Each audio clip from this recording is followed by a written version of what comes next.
don't know why. I had to, actually the music, I need to dial that back. Yep, cool. Yeah, I don't know why. Maybe because I was plugging and unplugging some stuff. Yeah, okay, cool. Can hear us, can hear me, good. Hello, Doculus, good evening. How's it going? Yeah, cool, thanks, and good evening, Stephen. Yeah, so I set up my scope outside and clouds rolled in. So we'll see if they clear, but it's clear at Starfront, but I'm running equatorial mode for the first time there, and I'm having some glitches, so we'll see. Yeah, yeah.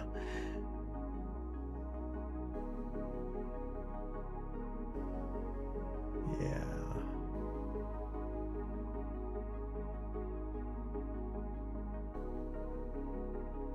Yeah, thanks, Stephen Mom. Yeah, pretend to bring the scope inside. Yeah, maybe. Well, hello, Jeff. Good evening. Yeah, so yeah, so let me switch to the view. Hold on a second. Wow, that's going haywire.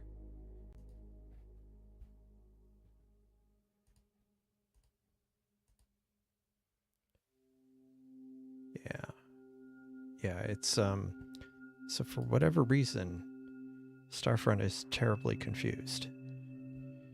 Let me move over a bit.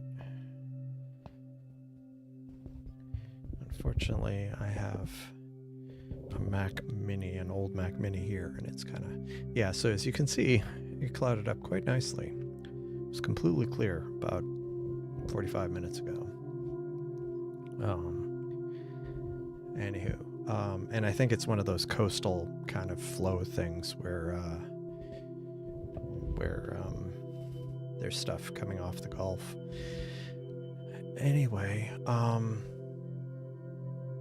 yeah, the Seestar got very, very confused.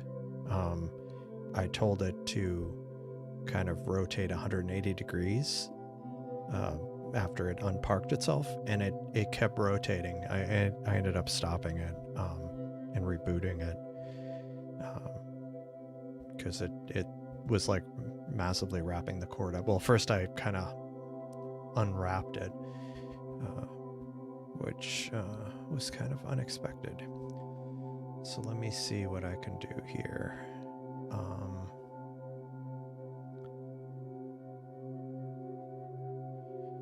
Let's see if we can just go to...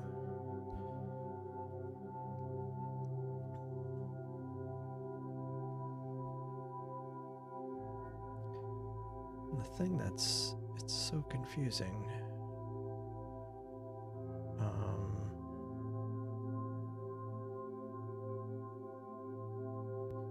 What I might end up doing, I don't want to mess things up, but let me try this. I'm gonna try what I've done previous nights to kind of unconfuse it.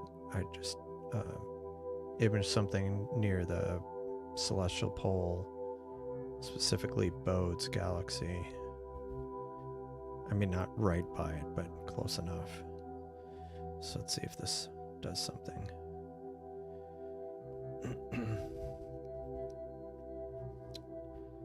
Yeah, it's very strange. I mean, there's some people who've been... Boy, look at the thermal view down below. There's some people who've been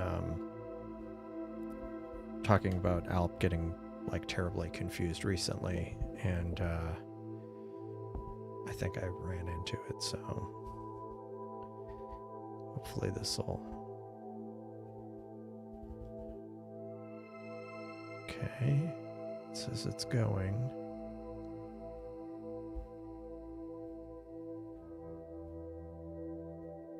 Second attempt, 68, going to target.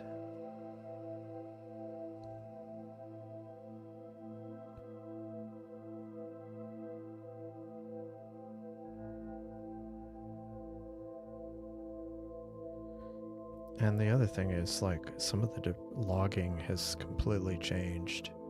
I'm running the latest code, and it's okay. It says it's okay. It allegedly fixed itself. Yeah, and that looks like M81. It was really confused. I don't know what was going on. Yeah, and the Aryan deck is right. It was really, really, really confused. Hi. Yeah, so I'm gonna let this image just briefly. Is it actually imaging? Oh, it's doing the dark library. Fine. But yeah, it's because I had rebooted it, I forgot. But yeah, it was really confused. And the fact it kind of wrapped the cord around was kind of disconcerting. Let me, you can go look at, yeah, the all sky camera. See, it had gotten dark and then the clouds rolled in. That's on my all sky. That was really annoying. But yeah, let's keep that. And I didn't do a live stream last night or whenever it was. I actually was I got the autofocuser finally set up on the reflector, and I think it produced better results. I think it got the focus just that much closer. And I wanted another. I made some, like, I tightened up some knobs and stuff during the day today, and I was hoping to be able to test it out, but guess not. But oops. Let's see. No. Let me unsplit this. But I wanted to show you the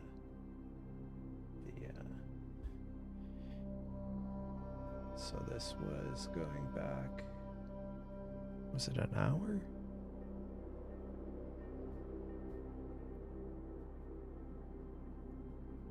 Yeah, see, look at how, like,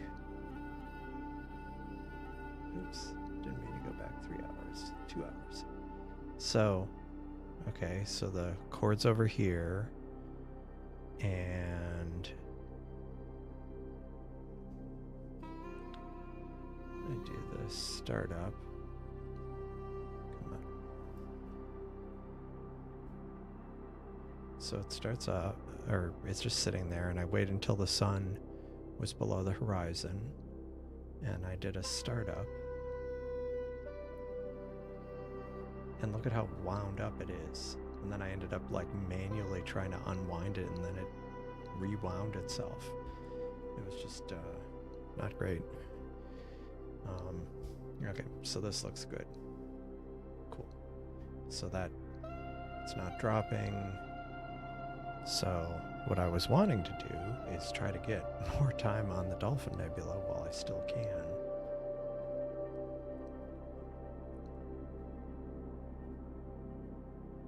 So let's go.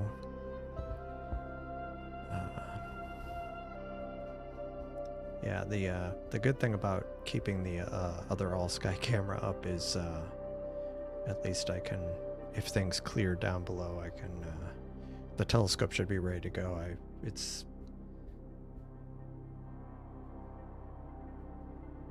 All right, and I'll do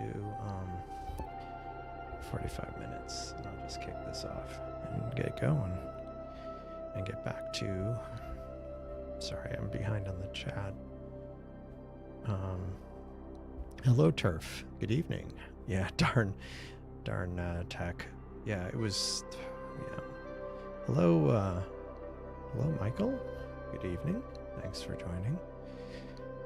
Yeah, it was incredibly frustrating and a little disconcerting because, like, I'm using the all-sky camera at Starfront, but luckily it was still light enough that I could see that the cord was, like, wrapped around.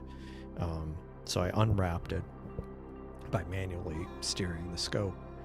And, but yeah, if it would happen right now, I wouldn't be able to tell as easily because everything's, yeah,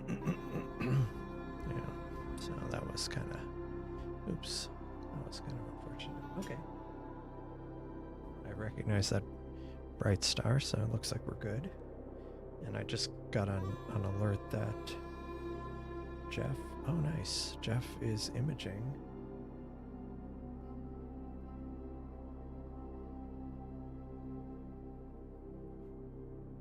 But for some reason, I've been having these issues where it's taking a while to connect to the video.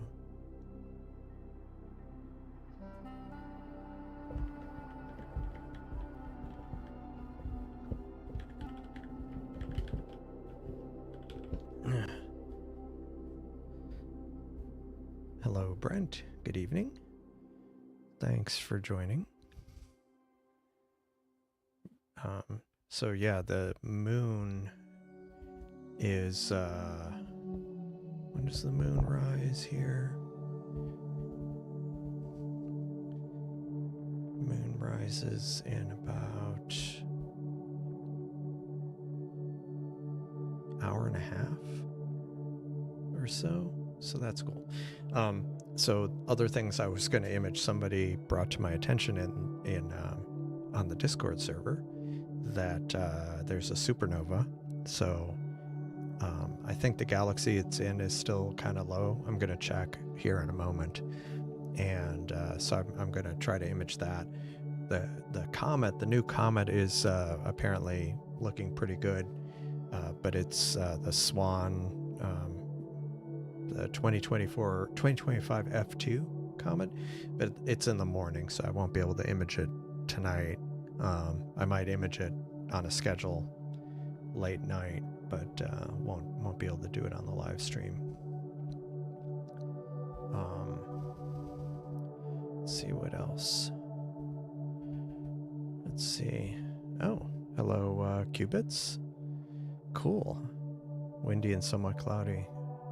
Yeah, I know how that goes. I mean, I'm trying to get more time on the Dolphin Nebula because I have like 5 hours. I probably need like 10, 15 hours to get even a little bit more detail, and I'm going to be hard pressed to get that at this point.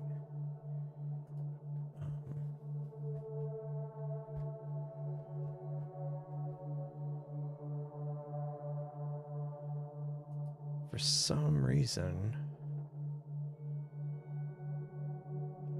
am I just having issues? I think I might be having issues. Hello, Quantum. Good evening. How's it going? I had all kinds of ALP issues earlier. Yeah, for some reason, let me restart Discord on my on this other computer. The one that's running the stream.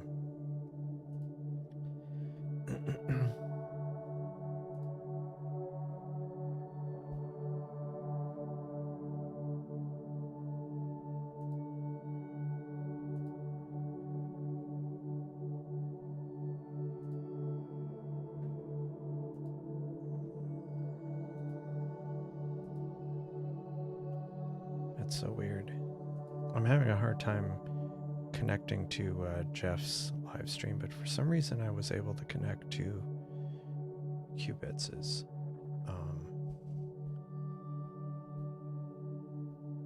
But that is a good segue. That I haven't been as good about plugging things recently, but don't forget to like the video. It does help with these live streams a lot. And also, if you haven't joined the Discord server, we talk a bunch about astronomy and also share imaging sessions here.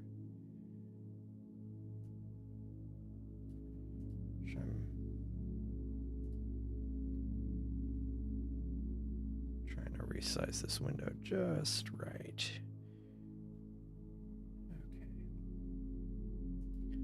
So let me go.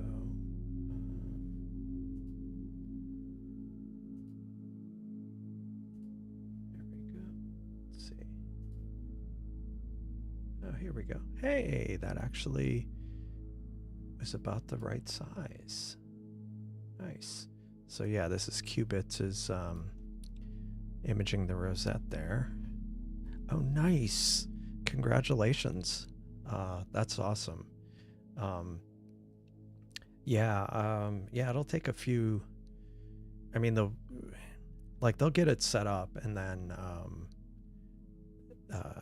kind of, well, there's a lead time. I shouldn't say there's a lead time. Like they'll set up the whole thing. They'll wire everything up, whether it's clear or not. But then once it's clear, they'll do a rough, or they'll do an alignment. But that's great. Yeah, it's very cool.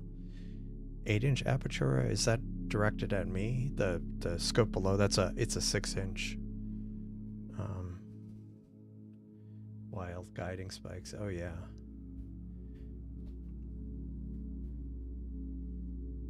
Yeah, that's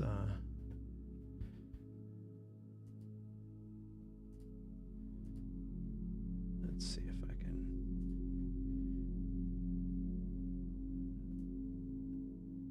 Yeah, it's like big spikes in the guiding here. I was having some actually when I was doing some work when I was imaging the other night, it was actually pretty good. I was most of my issues were I don't know. Okay, there we go. Okay, cool. Yeah, so this is so Jeff's got the horse head. Oh, and it's from Starfront. So a fellow Starfront Seestar. And Jeff has a plugin to rotate the image.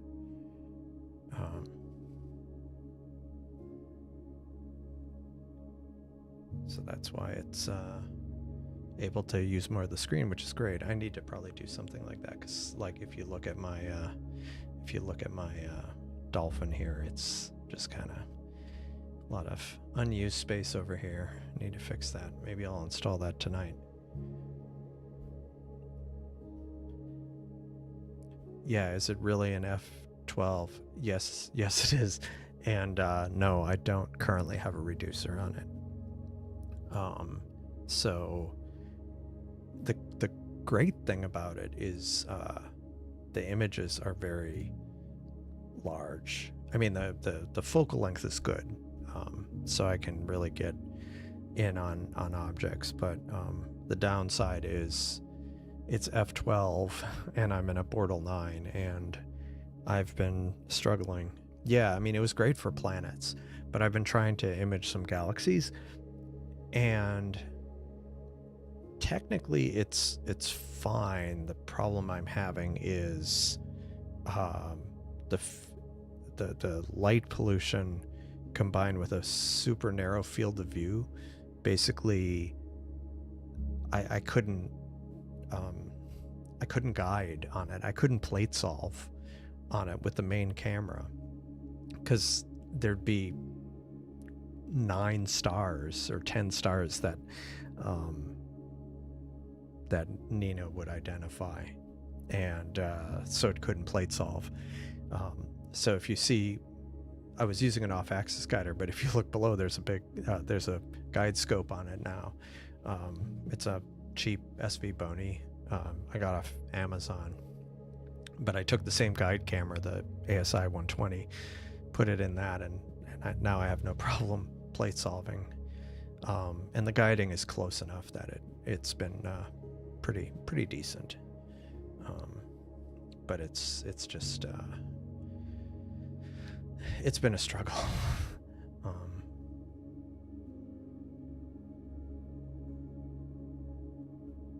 Oof.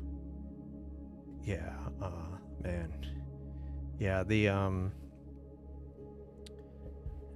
yeah, there's some nasty ones. The one we had, what was it? It wasn't a weed. We grew it intentionally. It was what was it? Let me.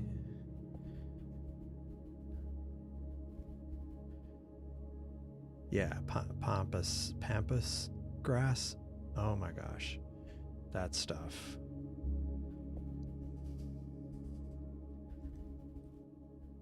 This stuff. We had this in our backyard when I was growing up, and these the leaves are like razors along the edge. I'd mow the lawn and I'd brush, I'd turn the mower, and it would slice my arm. I'm like, how in the world? I literally, you'd have to wear like gloves and long sleeves to work on this stuff, to prune it, because the stuff was so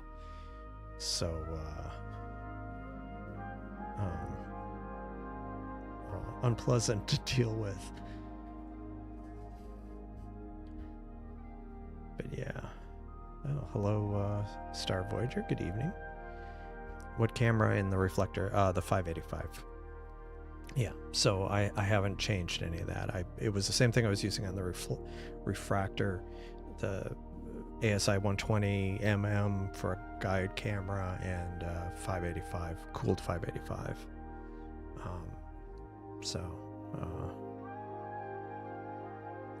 Yeah, so I'm still trying to figure out what I'm going to do with that scope. It's great for planets, and I also was wanting to image galaxies with it, but it's been a bit more of a challenge with that. And it just might be my conditions are so bad. So I am thinking about looking to see if I can get a reducer for it, to try to get it more. Yeah. Oh, sorry. My just realized the chat is under this window. There we go. Sorry about that. Yeah, so I'm keep us up to date on Starfront. Yeah, that stuff. I mean, because like I dealt with like thistles and stuff like that, and those are bad. But the problem is that pampas grass. It's like it's a decorative plant, but its leaves are like razors. It's just so bizarre. And yet I just remember this. Like there were some cats, like feral cats, that I guess it didn't bother them. Like they'd go climb behind it, but like nothing would mess with them, because like they had this plant in front of. I mean, like, yeah, you had to get through that to get through the plant to get to them. Smack turf talking. Oh man. Potentially I could run. I need another camera, and I'm probably going to get another camera so I can run both at the same time. And really, it's one of those things where you end up having to get a full parallel setup, because like I do have another camera I can use as a guide camera. I don't have a good primary camera, although one thing I had thought of doing is I could run like a SLR on one of them. Of course, that would be only certain targets, especially here. If I dragged them with me somewhere, I could use the SLR on one of them. But yeah, the plan is to eventually get a camera, because then the other thing is the only controller I have is this mini PC. So I guess I could have the mini PC control two scopes, but my long-term plan is to basically have two parallel setups, two imaging control setups. So whether I get an ASI Air or a Stellar Mate or another mini PC, I'm actually thinking of another mini PC, because I'd get like a lower horsepower one for deep sky stuff, because the current mini PC I have has 8 cores on it, and when I'm doing like solar stuff with it, it totally pegs all the cores. Yeah, it's really hard to play. I mean, I can't reliably plate solve with the reflector with the primary camera. I can do it if I'm pointing at kind of the Milky Way, towards the Milky Way.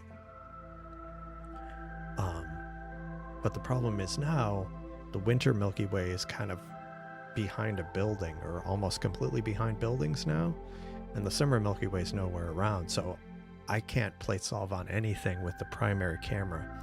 So that's why I ended up getting the guide camera, and then that's fine. But yeah, it's basically impossible. Yeah, I mean, I tried. So mine is 1800 millimeter focal length and Bortle 9, so my sky brightness is horrible. A lot of times the seeing isn't great. I tried increasing the gain. I tried binning. It was hit or miss. So I gave up and got a guide scope, and then that worked. Hello, Icarus. Good evening. Thanks for joining. I'm a few minutes behind. Oh, you think you captured an asteroid? I'll have to check that. Give me a sec here.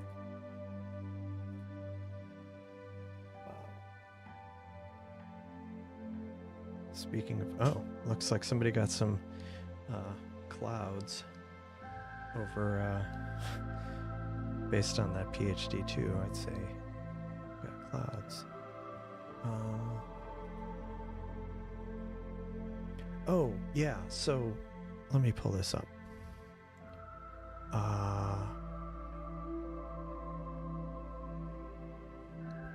Yes, I'm highly confident you got an asteroid, because that was something I had been kind of chasing on some live streams, and just individually.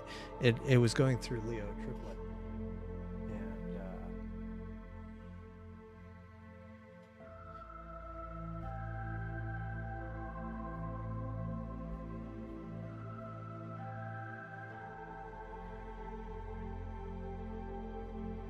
I know there was an asteroid that it basically went up the length of this galaxy, the Hamburger Galaxy. But it's possible it was another asteroid. Where in the... Sorry, let me...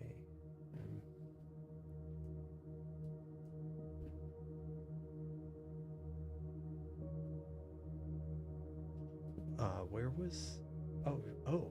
Oh, interesting. Sorry, I totally missed that. That was a different one then. Oh, dang it. I forgot something else. Anyway, but yeah, it's quite possible. Let me check. Stellarium. And how many days ago did you take that photo? Yeah, doing simple. Yep. Yeah, that would be another thing, run quarks. So I haven't quite decided. The best Pi I had was the Pi. It's running at Starfront right now, but I was thinking of getting another Pi 5 and running something on it. Maybe Quarks, maybe Stellarmate. I don't know. But at least I'd get the hardware, and then I could figure out what software. I could run any of it. I could try different things. Yes, so I plate solve. So it's funny. I can't bring it up easily. So with I run SharpCap, and actually, let me see if I can bring it up. Yeah, I have it up here. Sorry. So you can see my lovely clouds here. Let me try. Let's see if I can get I'll grab another image. And still clouds. Anyway, what I'll do is I'll run Stellaria. I'll run SharpCap, and you can run more than one copy of it. So like I'll launch it, and then I'll right click on it again and launch it again. And the second time it comes up, it won't, like I have it connect to the primary camera by default. Second time it comes up, it won't connect to anything. So I'll switch in the drop down. Actually, probably not gonna, I'll just close out Nina. So, yeah. So I bring up SharpCap, and so we've got, is it connecting? Yeah, it's connecting to the main camera. Give it a second.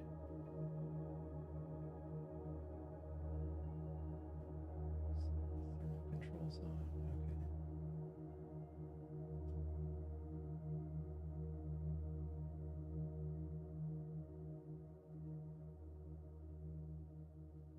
Okay. Anyway, so that's the primary camera, and then I'll run it again.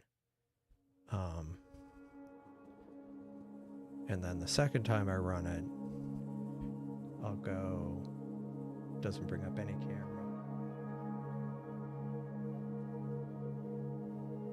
And I pick my guide camera. And so now, because it's looking at clouds,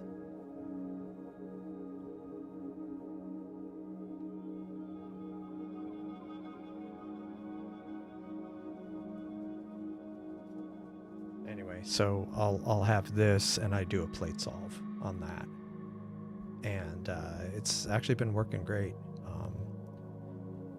The only issue I've run into is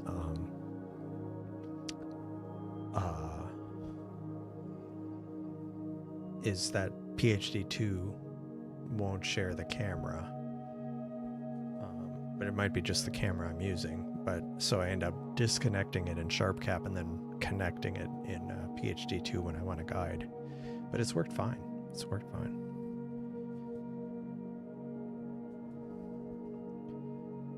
Yeah, solving. Yeah. Yeah. It's really spacecraft. What focal length? 3,000. Yeah. Yeah. Yeah. That's and my guide scope is 60 millimeter, 240 millimeter focal length, I think. Yeah, and it works great.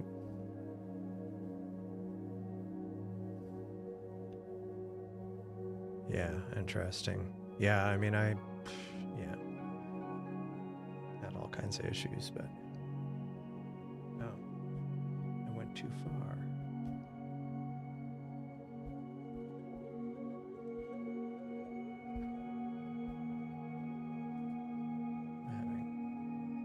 Having issues here. Let me figure this out.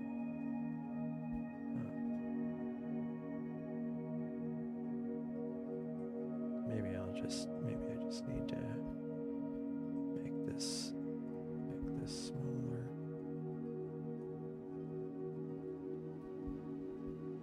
before I forget.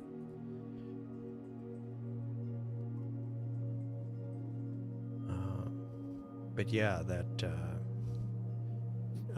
plate solving on the guide scope is works well, and because the focal length is about that of a Seestar, I've actually been thinking about upgrading, getting a better guide camera, and then I can just do wide field imaging with that when I want to, or image kind of a close-in view and a wider field view at the same time. It's one thing I'd been thinking about.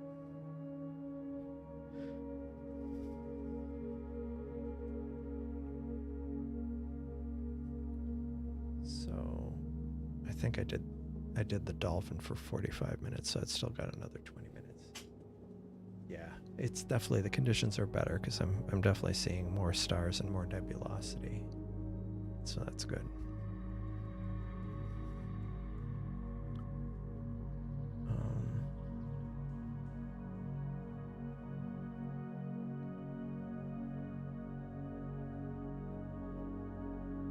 Oh.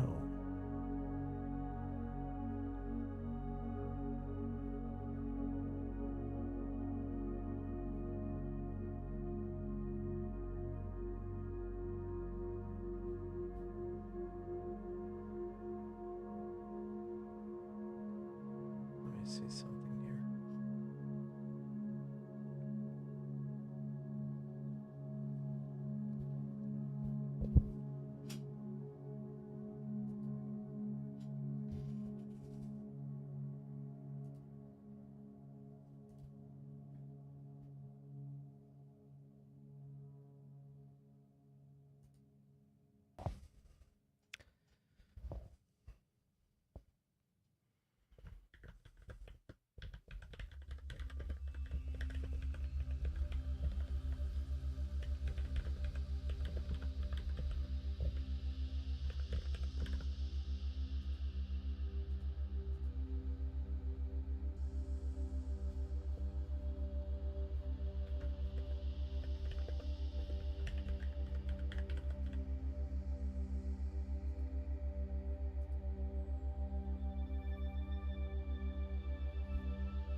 Sorry, give me a second here.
Okay.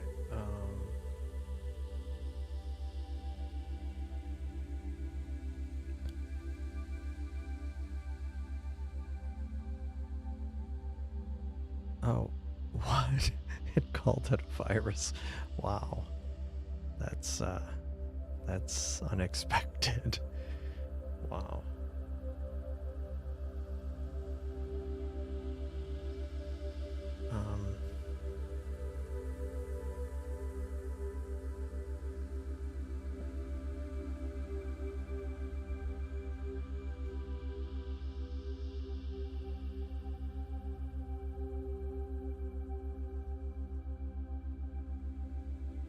is strange.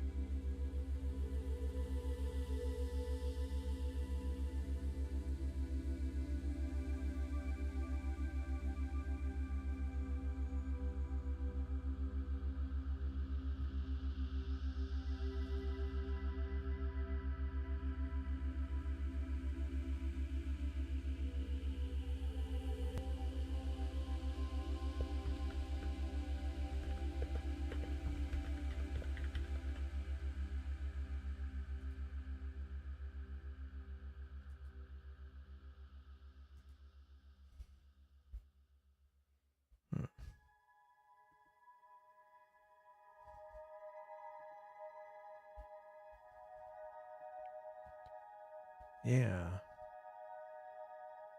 Yeah, that's... But I wouldn't think it was... That would happen with the City Astro Suite.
It's looking pretty cool. How much time are you doing on the Rosette qubits?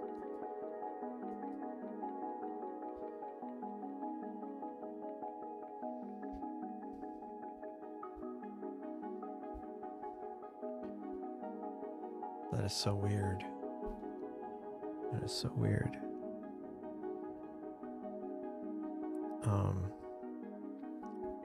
Before I forget, don't forget to like the video if it does help with these live streams, because otherwise people, from a discoverability point of view, I'm just under 100 minutes. It's pretty good.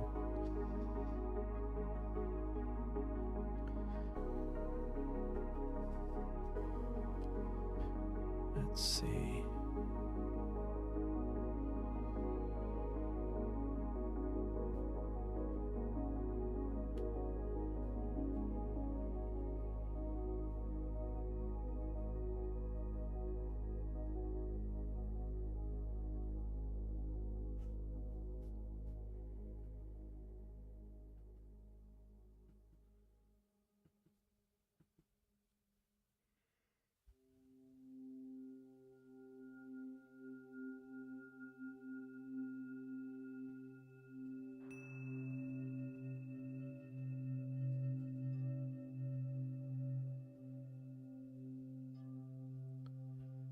It's just very frustrating that it was clear until just before the live stream, but that's okay. Or at least we've got the Starfront scope going. I should look at that rotation plugin that Jeff is using.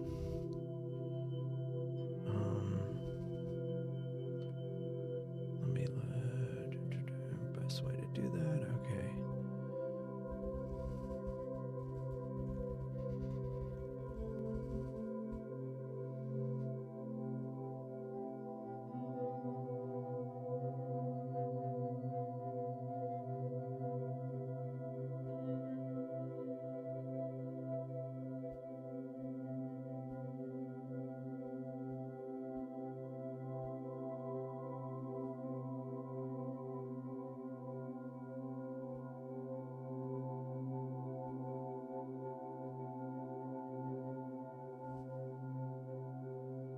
Let's see if this works. There we go.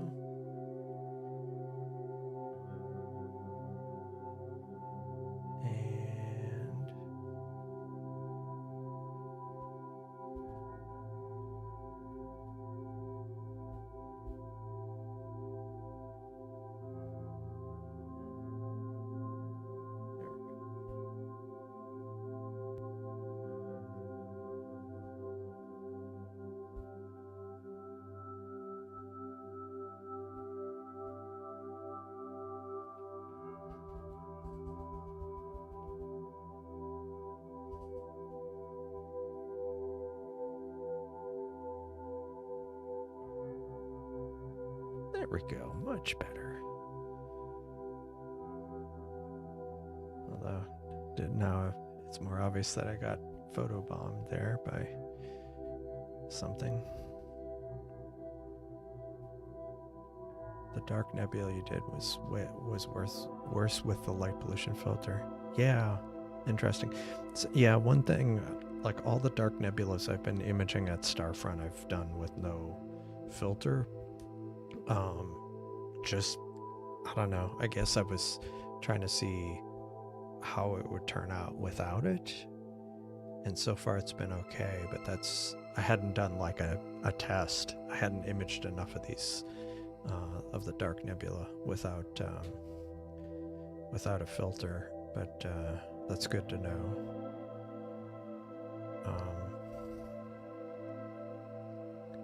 Yeah, I've been pretty happy with some of the dark nebula. Like this was one I actually imaged yesterday. This was oops. This was something I imaged yesterday. Let me move this off here. What I'll do is because there's a lot of dark nebula in the kind of summer Milky Way, and that rises, you know, like after 2 or 3 in the morning, and so I've been just kind of running these schedules after midnight, trying to capture some of these dark nebulas. Let me find one that was maybe more. So many of them. Dark Wolf. Actually, the one that I liked was the Snake one. The Snake Nebula. Like, yeah, I was happy with this one. But yeah, there's a bunch of them.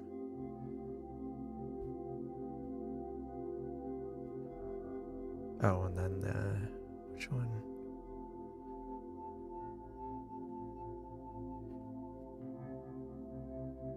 Oh, actually, this one turned out pretty well too. This is the letter E.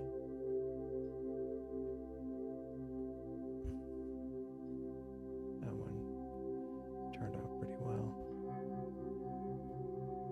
Like this one, I don't think had the moon, whereas these, I think the moon was kind of interfering.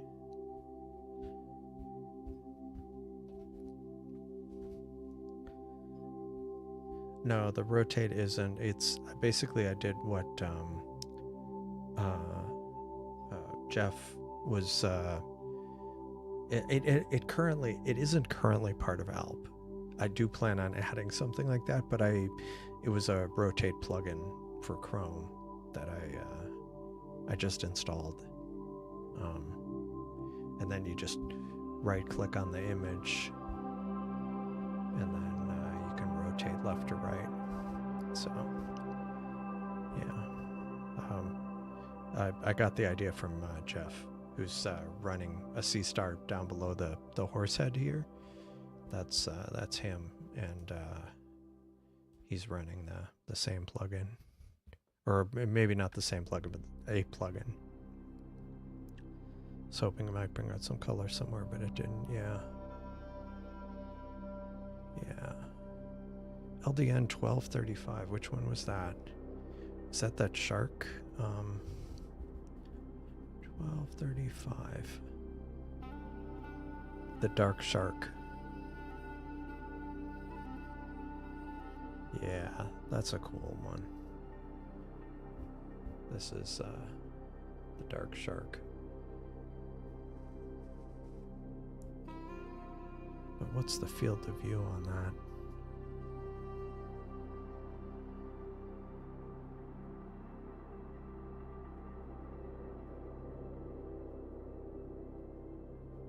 Yeah, I'd only get part of it with the Seestar. Yeah, the dark doodad. Let me look.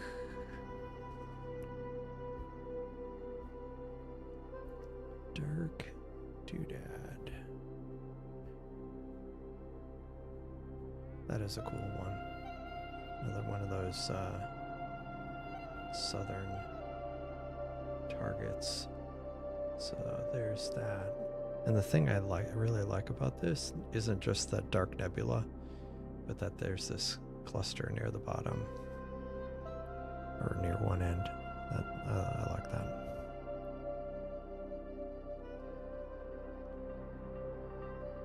Oh, there's a hidden galaxy behind the dark shark. That's cool.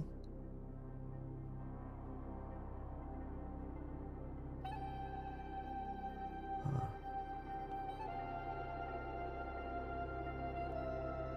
Oh, I do see a couple of galaxies.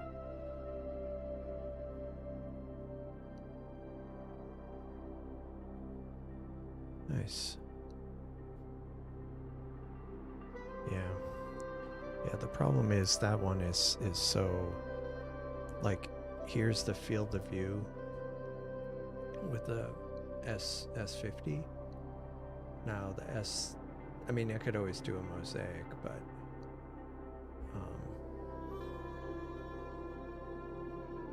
with the S30, yeah, it would get good coverage. So of course I wouldn't be able to image it from here. NGC 4372. Yeah, that's really cool.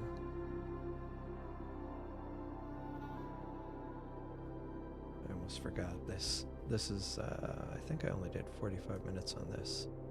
So this is almost done. Wrong rotation then.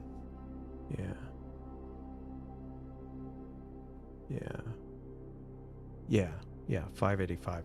Yeah, and that's the other thing. Like, I have with my refractor, like, if I ever drag that out to a darker sky, that would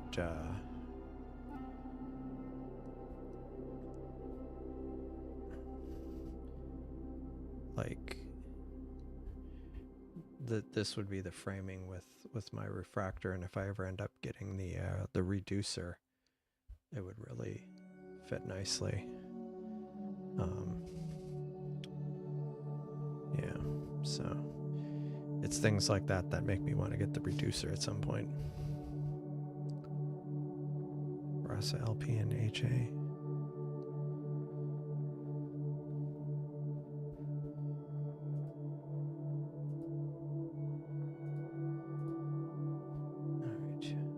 So we are almost done with the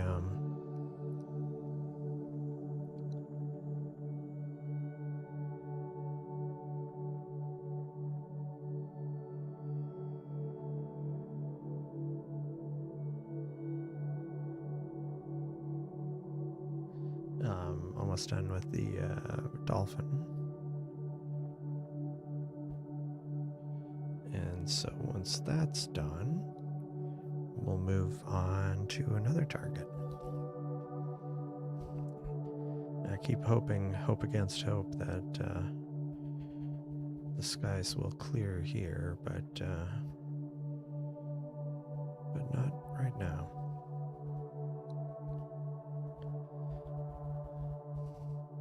Yeah, I'm kind of debating going to a dark sky location at the end of next week.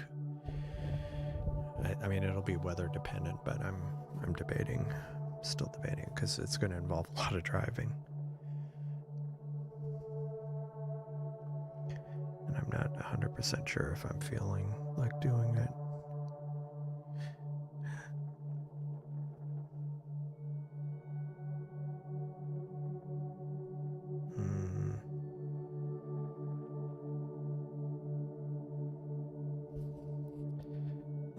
Something here. Yeah.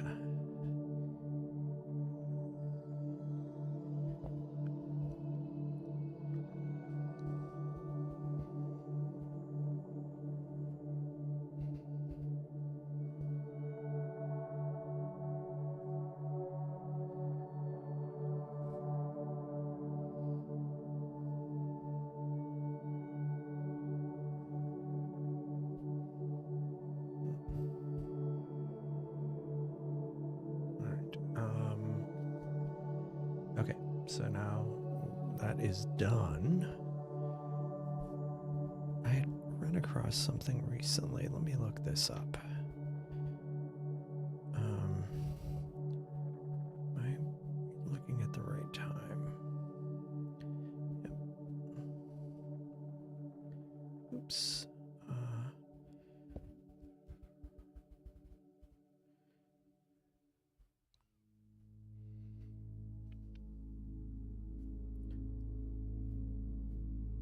I don't know if I saw someone else had imaged this or if I was just intrigued by the name. That's so small though.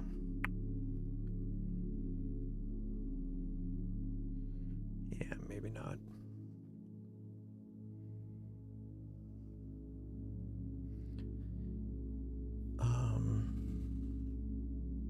Oh, the supernova. So there was this supernova. Oops.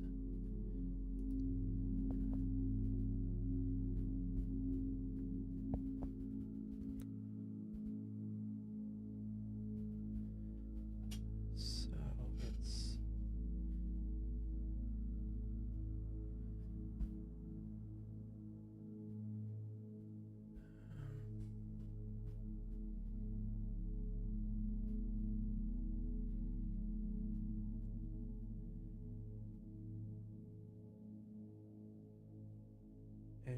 NGC 5957.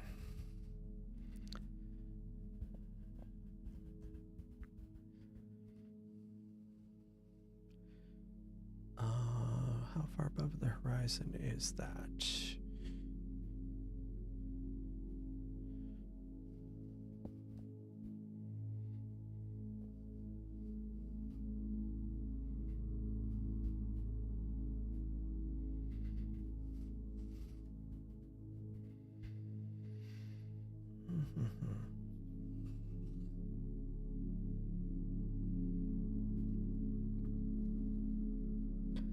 So we'll see if we can image this supernova. It's pretty bright. I mean, it's not bright. It's not like it's naked eye, but it's so this is still kind of low. It's only 15 degrees above the horizon, so we'll wait a little bit for that one.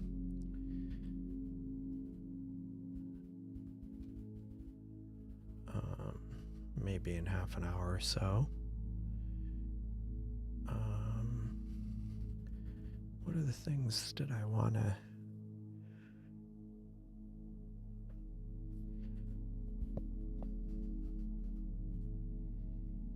Okay.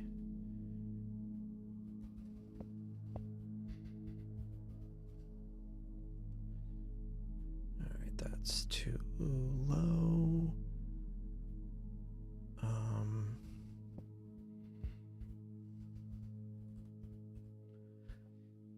That is almost too low.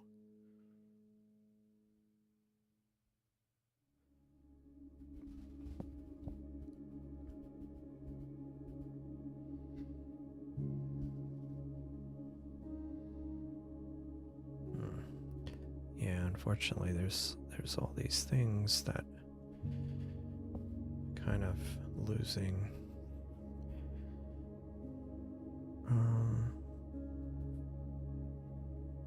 Trying to.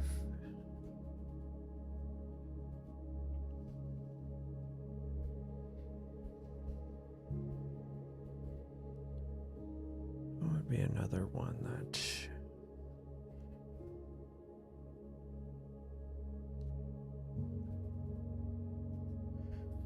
All right.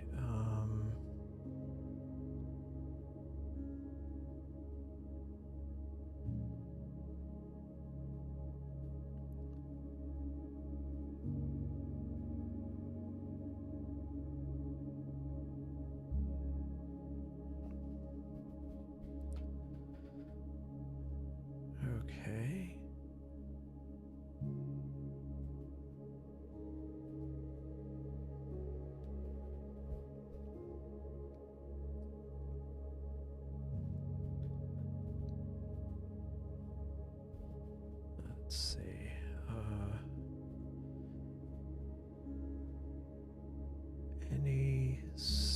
suggestions for targets.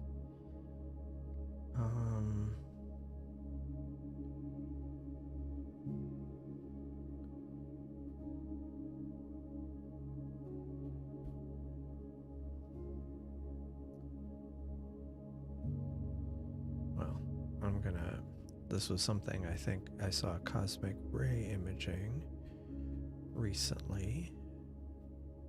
So I'm gonna go try this. Maybe I'm misremembering it, but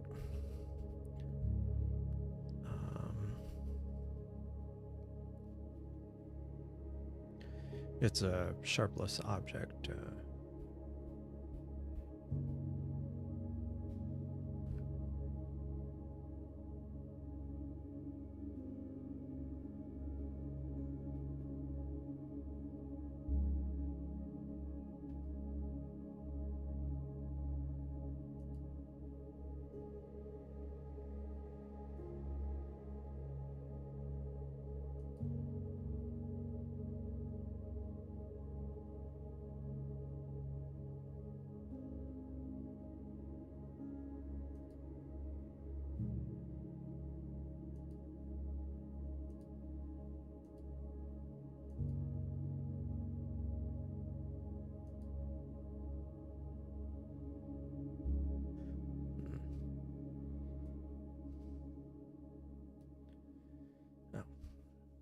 Do is I'll make this bigger and then nope.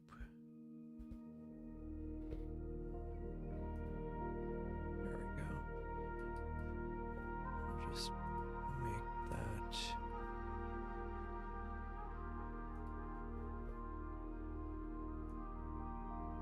There we go, and then I can, it's just a little less.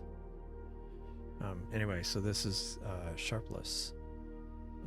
SH2 224, which I don't think I've ever imaged before. And I think I saw, yeah.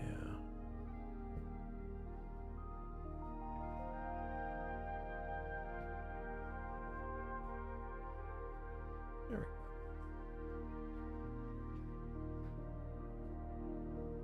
go. There is a nebula in there, so once it gets a little bit more time, it will become more obvious, hopefully.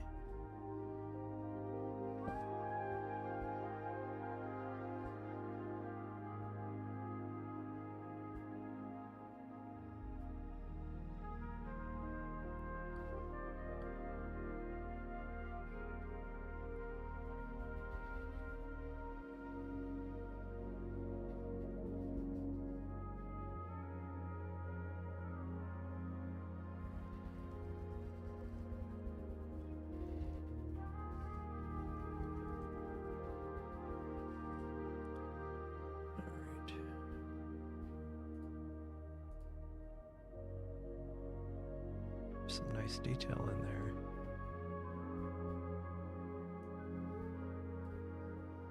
Right in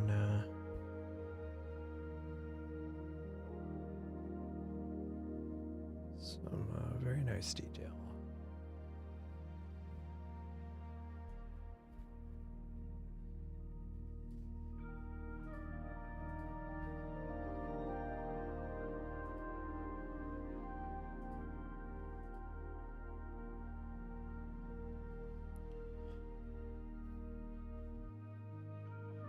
I guess there's some nebulosity in there.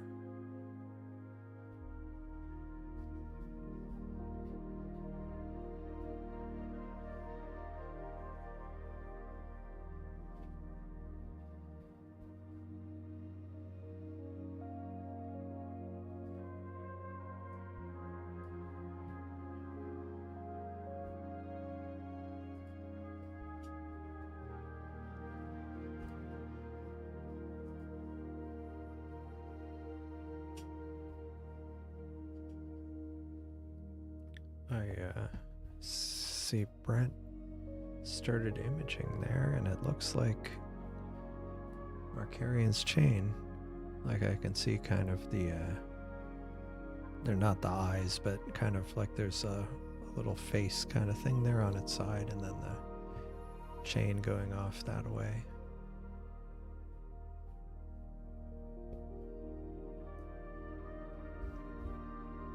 Yeah, I need to have another imaging setup.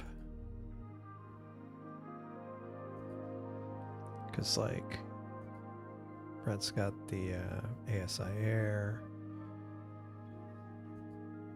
Yeah.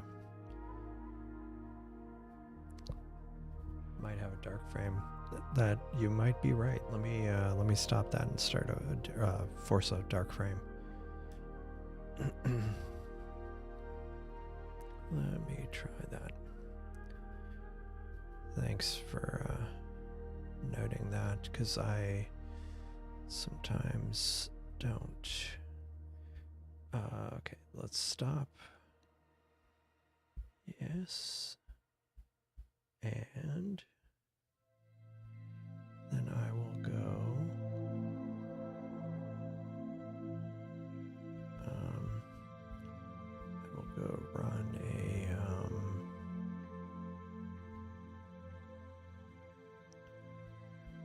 create dark. Of course, it really wants me to be completely stopped. All right, let's try this again.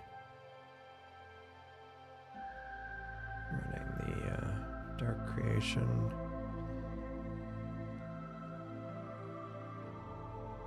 You can see kind of this debugging output, but it's working.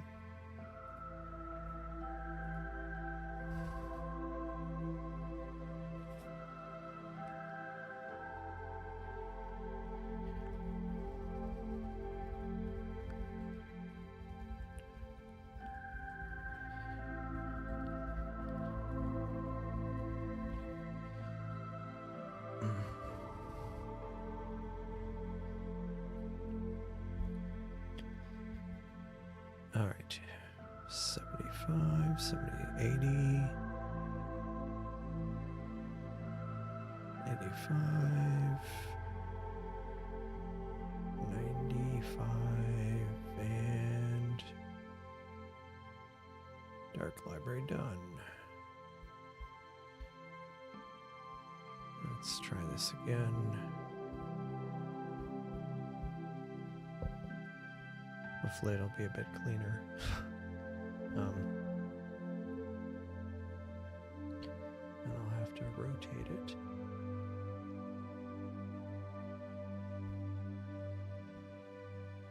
There we go.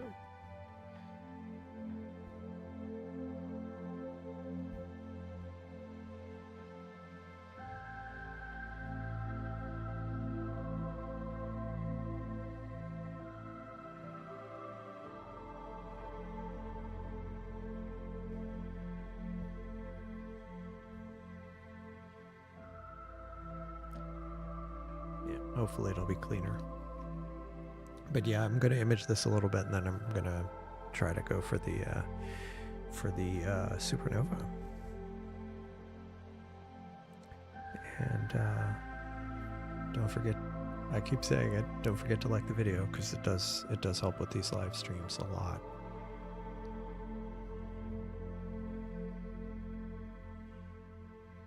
Yeah, it was weird not weird, but like the last live stream, I think I ran till like midnight or 1 in the morning, and the number of viewers started going up towards the end. Isn't it a super faint? I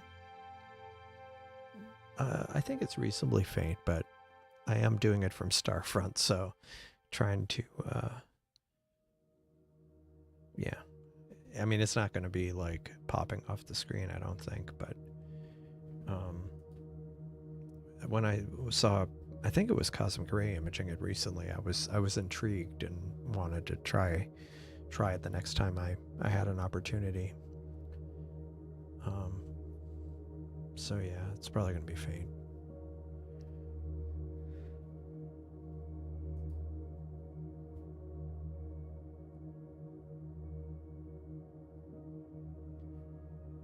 What kind of refractor do you have, or what kind of scope do you have, Brent, on your? Yeah, yeah. I mean, it's funny because like I'm trying to image things that were kind of off the table for me from home. So I'm still doing like Markarian's chain here.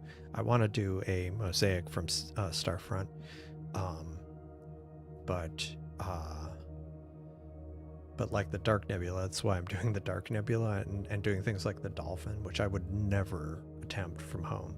Like I couldn't. I tried a few times and failed at the Witch Head from home, and yeah. So I'm kind of trying some sharpless nebula and other things that I just wouldn't have even tried before. SQA 55, nice, with 2600 MC. That's cool. Okay. 5 total image. Because I think I've already got 5 hours of it.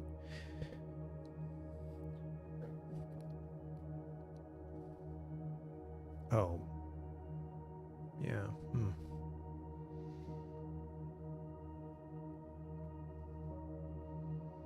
Yeah, how much data do I have on that already?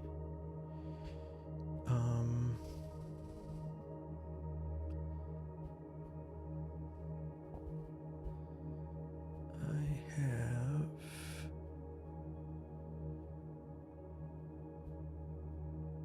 Starfront. Yeah, I have like 5 hours. I mean, this is just the raw fit file, but yeah, need to work on that some more. Oh wait, yeah, no.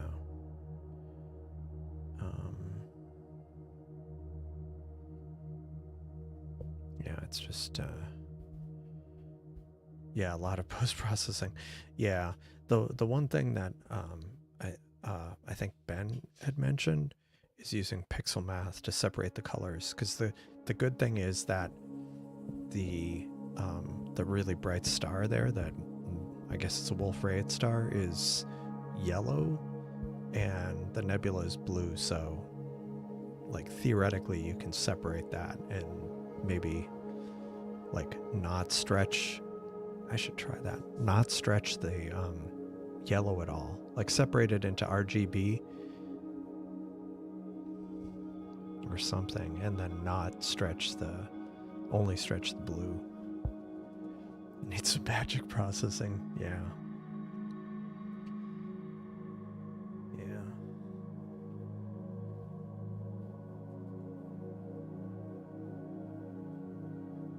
Oh, Jeff.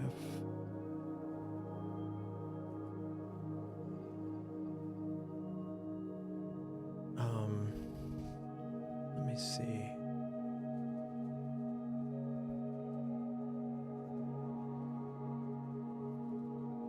Yeah.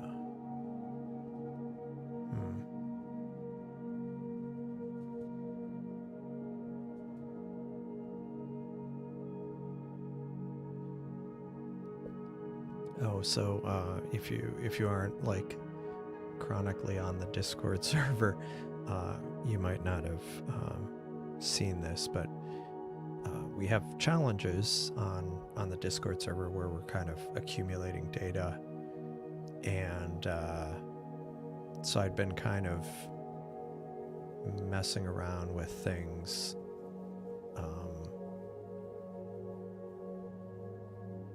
So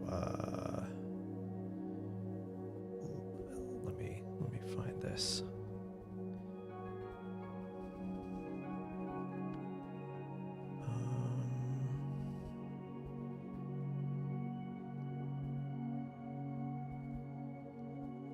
So one of the targets we did was the was Dryer's Nebula, and I had written this. Basically, I took all the subframes and I ran a plate solve on them, and I used that to kind of, and then made each plate kind of, or each representing each frame as a rectangle that is somewhat transparent, and then I kind of added up all of them to produce kind of a graph of a visualization of where like all the data was. And like for Markarian's chain, that's this month's challenge, and so you can see here kind of the data we have and stuff. And anyway, it's fine. It's fine. It's not necessarily ideal. There were 2,200 frames there. So I was messing around with it a bit more, and I found an interesting Python library. And I'm still working on this version of it. Let me close this. But basically, using this Python library I found, I was able to, this is for the Markarian's chain challenge. And so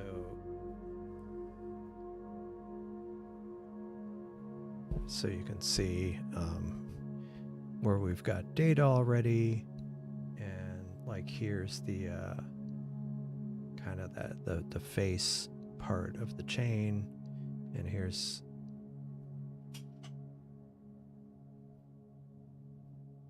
because here's like the two main ones, and I think I have a threshold where it's too dim, but there's like the mouth would be down here and the nose, and there are the two eyes, and then there's like this chain of other galaxies. So it looks like we got pretty good coverage of the chain. At least there's not any like obvious spots where we don't have data. But I kind of did this as kind of an extra little something visualization. And plus it even, I mean, it was based on an example from this Python library I found, open source library, and you can make star charts with it, and you can also draw rectangles on it. So I combined the two and tweaked some of the settings and stuff to produce that. But I'm planning on kind of automating that going forward for the challenges, so we can see how we're doing, where the data is, and stuff like that. Oh, the internet died. Yeah, I mean, it does happen. Okay, it's a supernova remnant. 3.5 near Capella. Cool. Yeah. When did you take that? When did you take that photo, Icarus? It's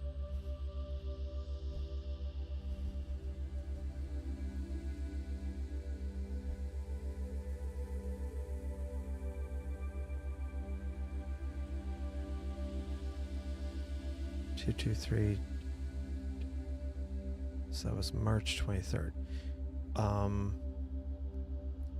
So let's go here. And the one I had been imaging was this 8 Flora. But if you, let me zoom in, come on. There we go. So let's go. Oops. Nope. Let's try that again. Okay. Center that. And go back.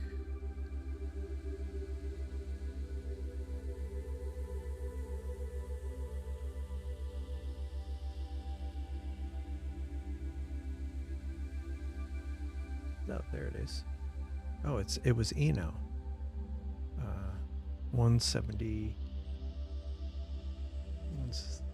173 Eno, which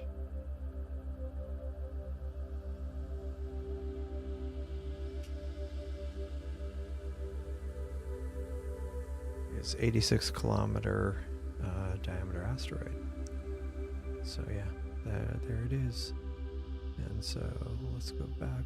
Oops. So that was on the evening of the 23rd. And so you can see going back by time, it kind of,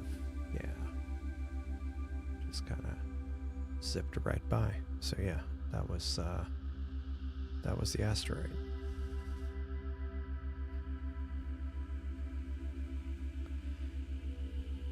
Yeah, but it's like a main belt asteroid, I believe. That Flora one was like, it was over 100. It was like 150 kilometers or something. That was even bigger. It was, but also a main belt asteroid. So the yeah, it's still a mystery what all those errors were about. SH2223.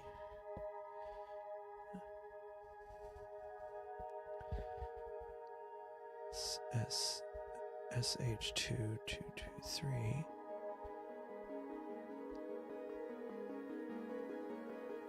Oh, okay. I see what you're saying.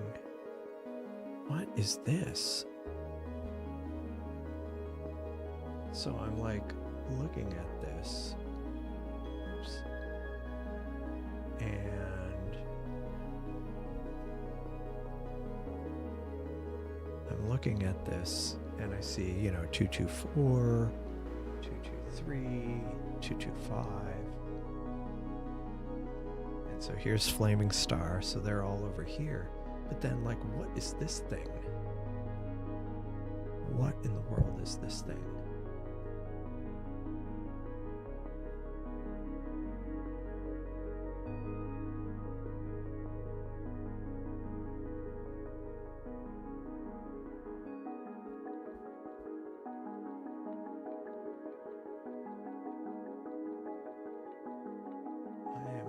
Baffled by this thing.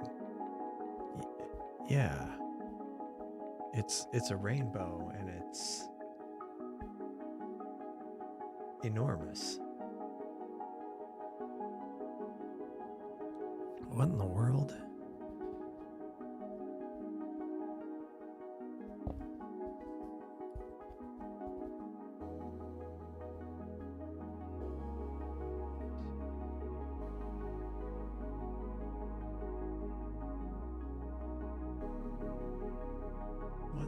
Is this thing? Clouds reclaimed by skies. Is it?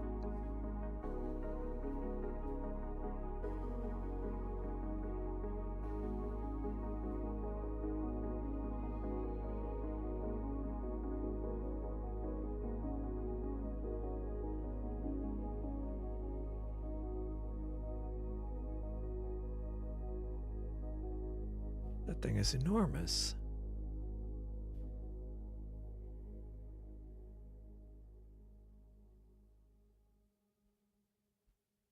Wow.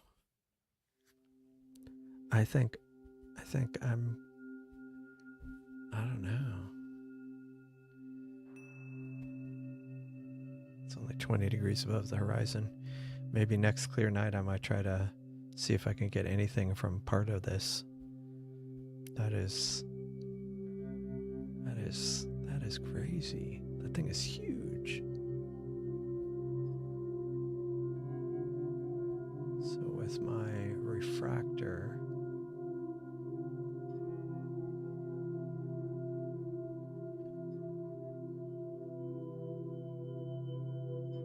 with my 585, it still wouldn't fit in the frame of view.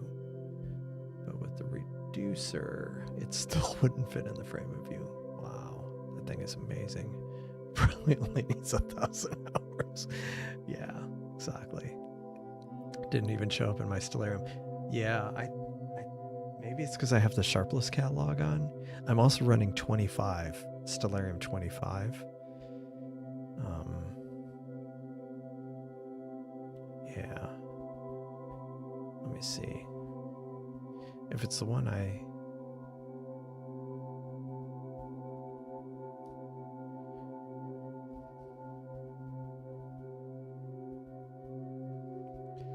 But it's also, I have the Sharpless catalog turned on, so that might be part of it. Wow. I think this is a different one, but also super impressive.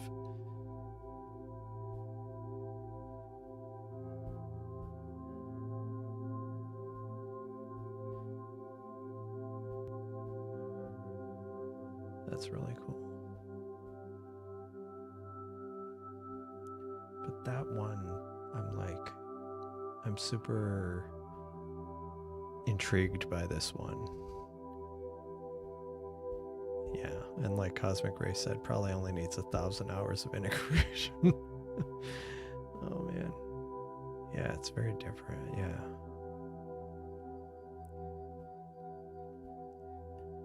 yeah.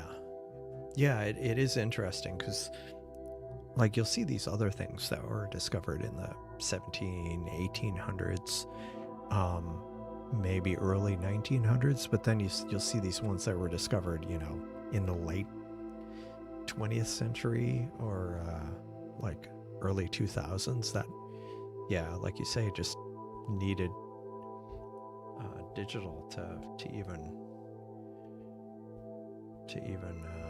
work. Actually, so what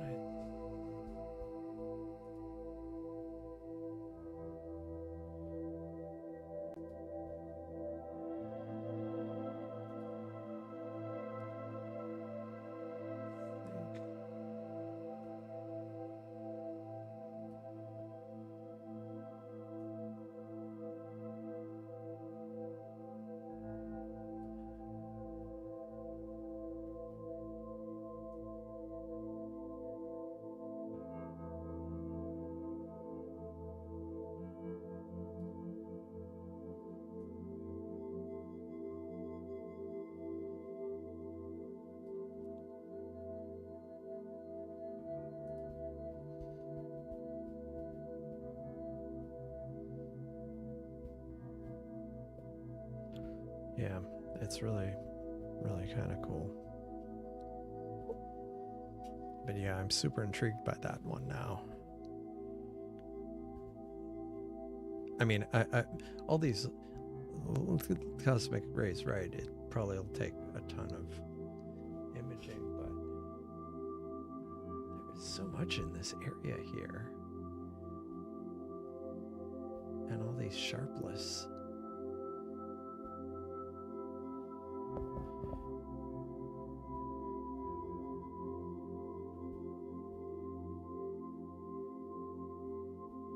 Actually, let me switch to the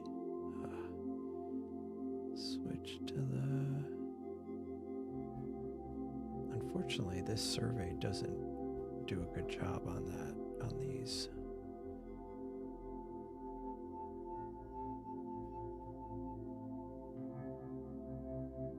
Yeah.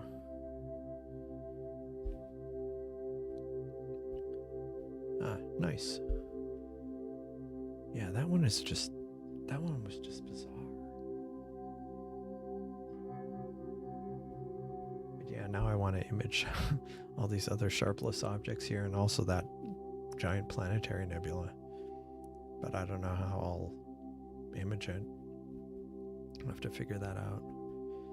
Definitely won't be able to do it with the reflector.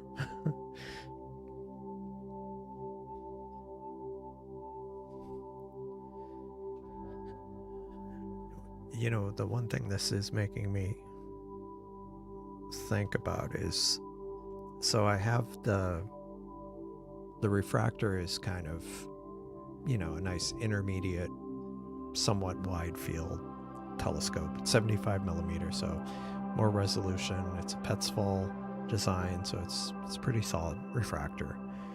I have the reflector, which great for planetary, good focal length, galaxies might be able to do um, in darker skies.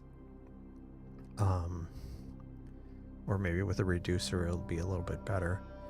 But I've kind of my current, I don't want to call it aspirational, but my current kind of next scope, I thought about, like, I was kind of debating getting a Rasa at some point.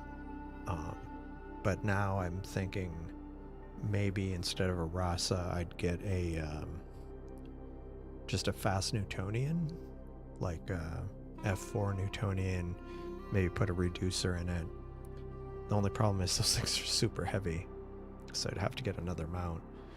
I need to keep an eye out for used mounts. But I think a nice big reflector Newtonian would be awesome for some of these kind of targets. Wider field, faint, just something with a lot of light gathering ability. Yeah, I mean, luckily when I'm here, I have my computer here, and I have the same thing with I have a document. So whenever I say, let me go look at my list, that's what I'm doing. I'm looking at a list of targets. Oh yeah, that little one. Yeah, no, that's a cool one. What just happened?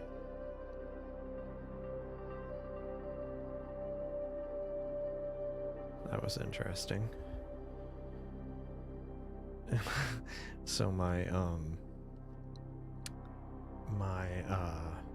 laptop, my Mac laptop, I'm actually, because it's a Windows computer that runs the stream now, I actually have a video out, HDMI going into this capture card I'd gotten a couple of years ago. USB capture device, Camlink, one of those. Anyway, it just like restarted or something, which is why I went static. That was weird. Yeah, that Skywatcher, I think the reason I'm kind of thinking I won't get a Rasa or that Skywatcher is because, well, a couple of reasons. One, it's so fast it needs specialized narrowband filters, so that's one problem. The other is the you're kind of constrained on the camera you can put on it. Like that Skywatcher or a Rasa, like you can't, I mean, you can have bigger cameras, but then you're obstructing the light path. Whereas with a Newtonian, a fast Newtonian, you're not as fast as like a Rasa, but you can have a lot bigger of a camera off to the side. And I guess that's what's kind of I'd been thinking about. The biggest problem I had with them, like some of those, like the prices aren't terrible, but they're so heavy. SH2 235. Okay, then it might have been someone else was imaging it, because I had written it down. I didn't make up that on my own. Somebody was looking at it. SH2 235. Let me look at that.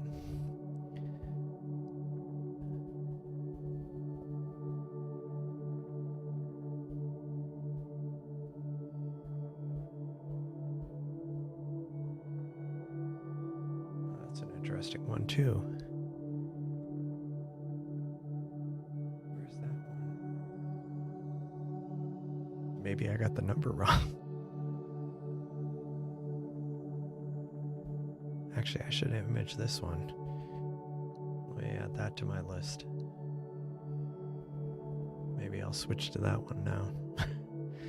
Um,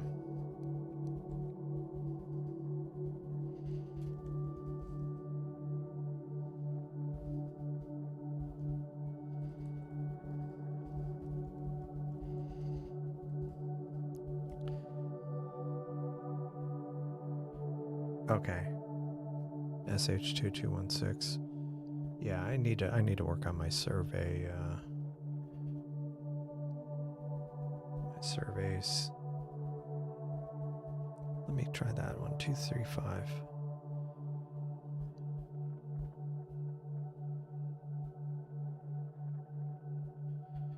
How high is that above the horizon? Yeah, it's kind of low, but it's fine.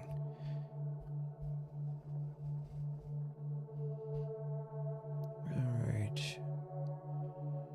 I'll try that.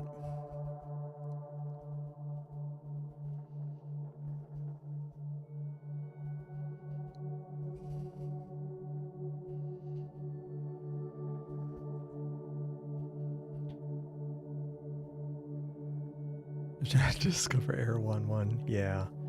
Yeah, I need to yeah.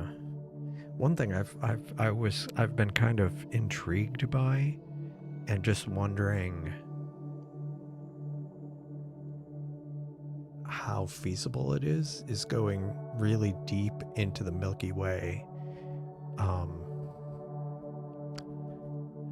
Yeah, I got to think about that. I have a couple thoughts on that. But what was it? So the reason, I guess what I was thinking is like you're looking into the Milky Way and there's like tons of stars, like it's just super dense, but there is stuff in there. Now, granted, a lot of it is obstructed. But the one I was kind of intrigued by recently,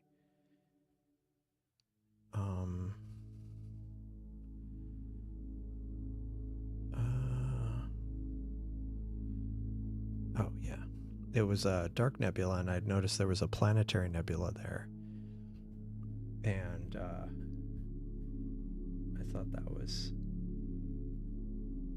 I thought this was kind of cool, because like you have the dark nebula, and I need to get more time on this one, but there was a nice little planetary nebula there, so I was wondering how much a person might be able to find kind of more obscure targets in there.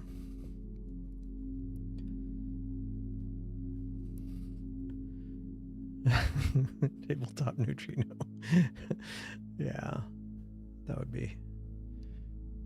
Yeah, Quiv loves the Newtonians.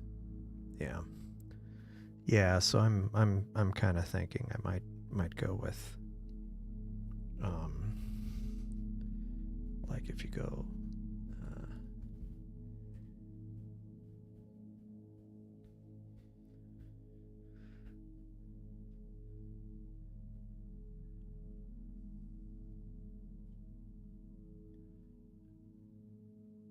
And I want to keep an eye out for like used ones, but like a 10-inch, you know, I mean, and it's F4.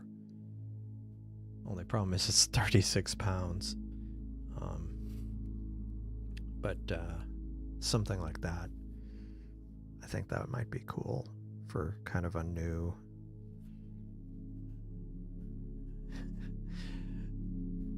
Yeah, I mean, there's yeah, there was a lot of that in astronomy.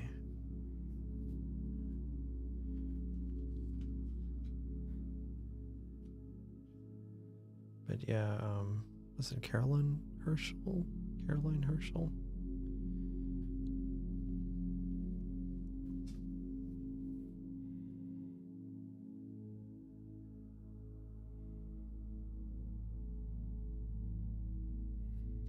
Yeah, so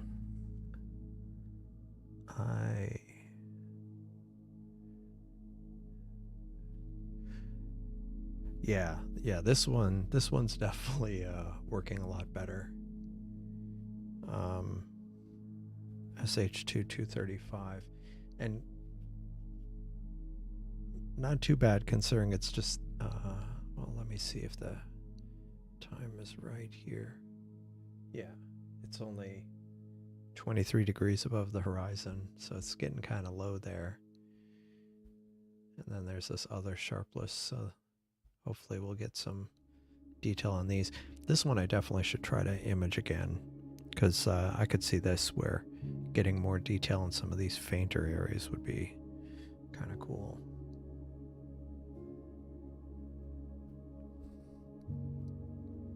Yeah, exactly. At least we're not having to do speculum.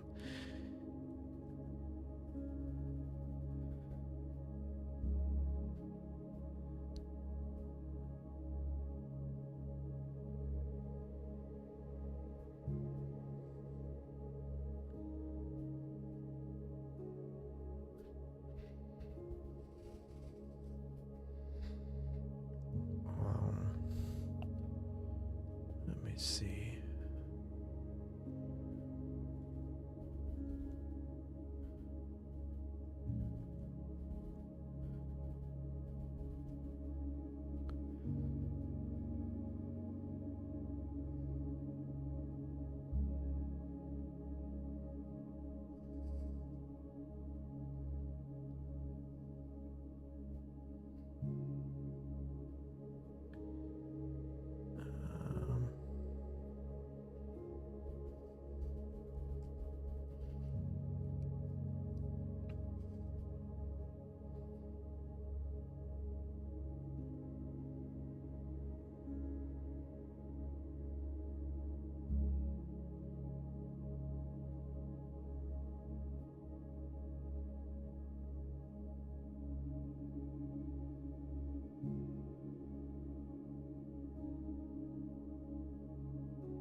Okay.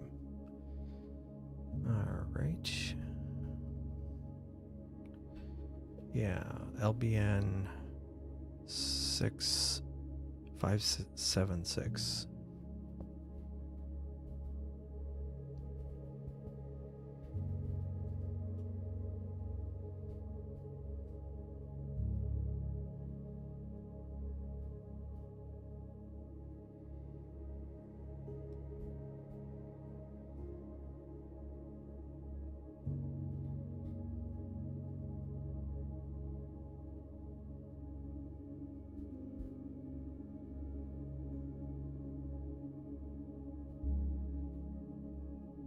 Oh, that's interesting.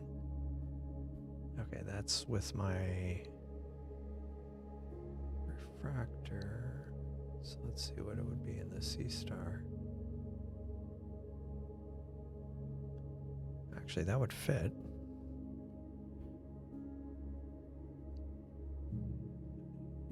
Yeah, exactly. Spend time imaging in stellarium. Yeah. This one's cool.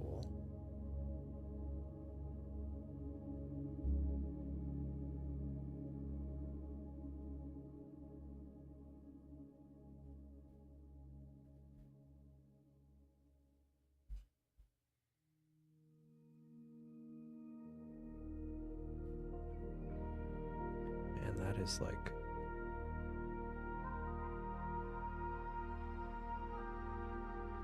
Problem is, it's really low now.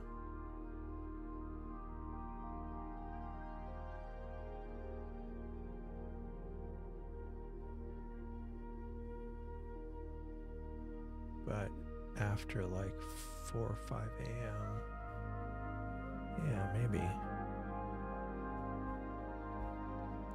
has some blue in it. Yeah, that's an interesting one.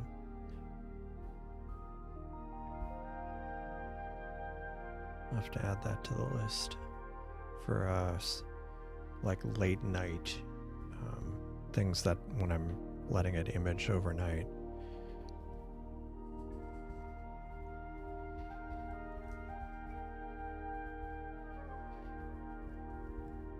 Cool. That's a neat one. And the size is good. like it would fit in the Seestar field of view, so that's always a good thing.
They don't. There are plane waves there, but I don't know that they don't belong to us.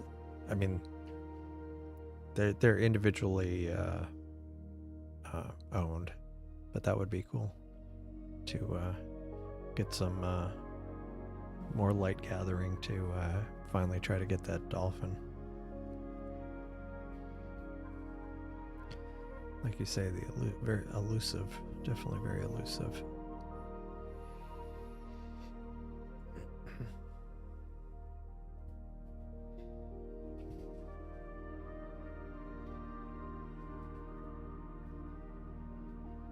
So I'm going to let this run for a little bit, and then I'm going to try going for that supernova, because the galaxy should be high enough now, but I'll image this for a little longer. The galaxy will be just a little bit higher.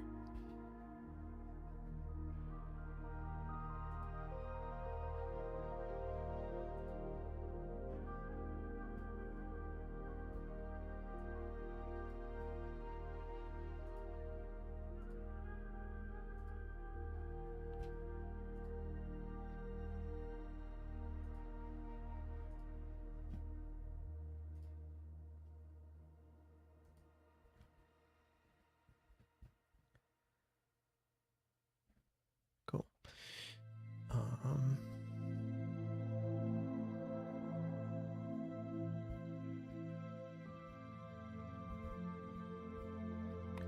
Did that happen to me? Okay.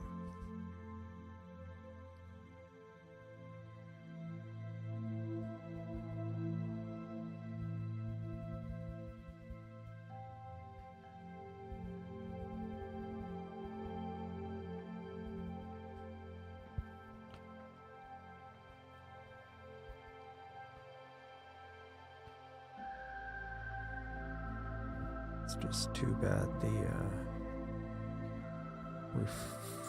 reflector was a bust.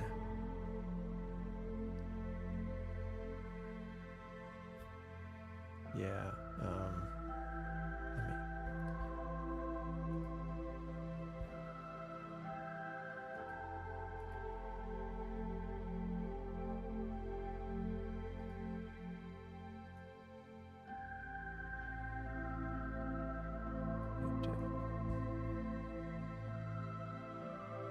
Find a better place for these.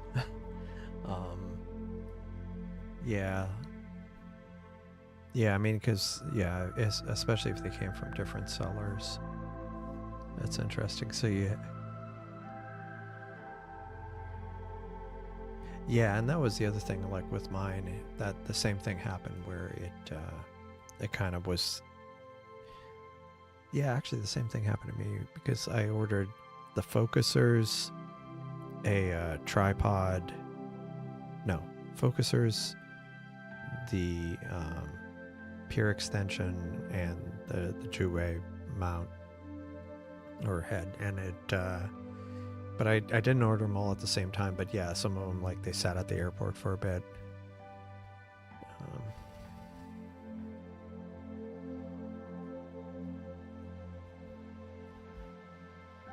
But at least it's peer extension is almost in the country, and yeah, so in a few days you'll have everything together. Yeah, no, that's I know how that goes. Just waiting for it to ship. Yeah, it is exciting. I just saw a headline that Hong Kong has paused shipments to the U.S. So, or at least China, Hong Kong Post. So that's, hopefully nobody has anything sitting in Hong Kong.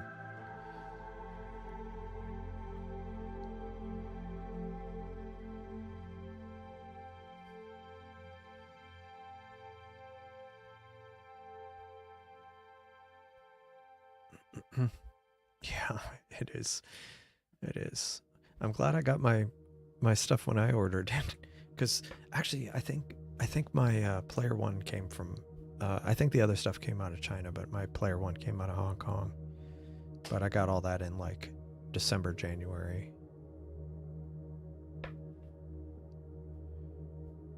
Oh, nice. Colt got a hold of the CEO. That's awesome. Yeah, exactly. Exactly. Oh my gosh. Yeah. It's it always seems to happen. You get new equipment and then it's cloudy. Or like I hooked up the focuser and then it's cloudy.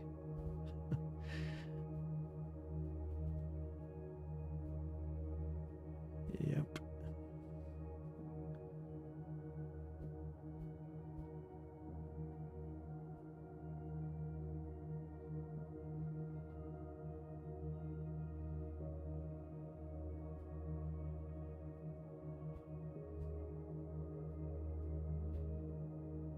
Yeah, it's actually accumulating. So I'm glad Cosmic Ray mentioned that. Yeah, it is small, but that I mean, there's other, like the thing. See, this is why I was saying I think I want to try to get a lot more data on this, because like this is the part we're seeing, but then there's like this whole other sharpless object here and one over here. And I think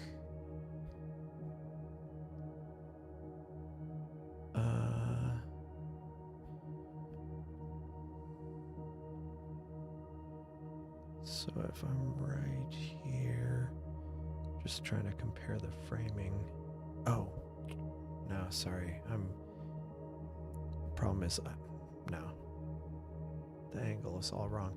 That was alt azimuth. It's in equatorial mode, so this would be the framing. But still, there should be another very large sharpless object in the frame. But it's obviously fainter or lower surface brightness. So I'm wondering.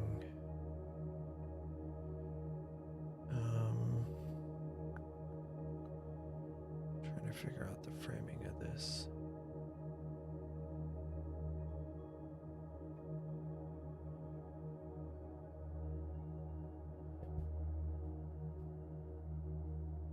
Yeah, because like it's sometimes hard to tell if it's noise, but I think this is part of it, like kind of this, which is why I think, yeah, I want to get a lot more data on that one.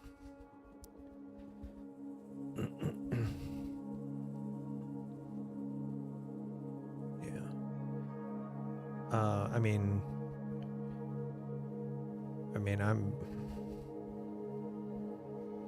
I mean, this object is a sharpless, and I'm just using the that's, I think, the default. Dang it. I'm having problems with that. It thinks I'm... Oh, yeah. No, you have to turn them on. Or catalog. You have to turn on the catalog. So... go DSO. And, yeah, SH2. At least that's what I did with it. I'm not sure if there's some other setting I turned on, but I think that was the main one. I also have like LBN turned on, although sometimes I turn off some of those because you end up with, like, in some areas there's so many objects.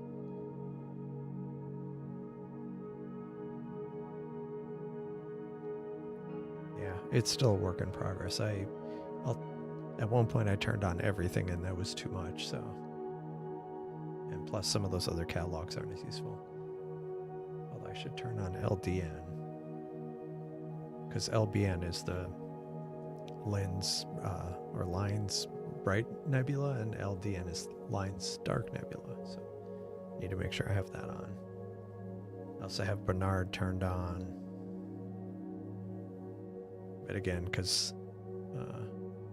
I'm trying to image dark nebulas, because cosmic ray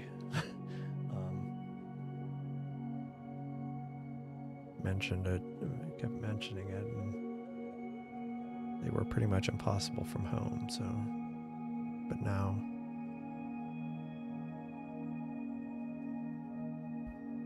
yeah. But yeah, so I turn on those, and then, yeah, then you get a whole bunch more things. Oh, okay. Huh. Yeah. Well, I mean, that's... yeah, so... But yeah, it's like SH2 dash and then whatever. So like SH2 dash 235. The one I always have a hard time searching for sometimes is Bernard objects. Because sometimes the catalog, like, you would think it would be easy, but sometimes Simbad or whatever gets confused. Maybe it was when I spelled it out.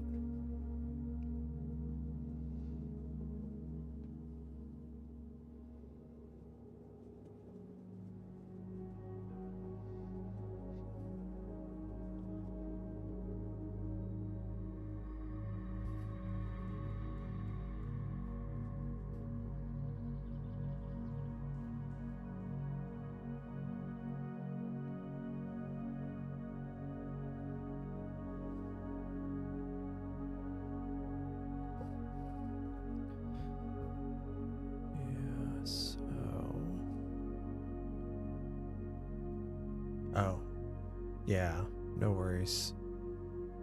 A lot of those are, and I was originally imaging one and then I switched, so they don't have snazzy names, so they all kind of blend together.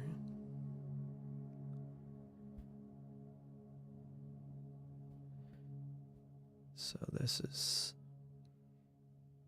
20 degrees above the horizon. What was I gonna...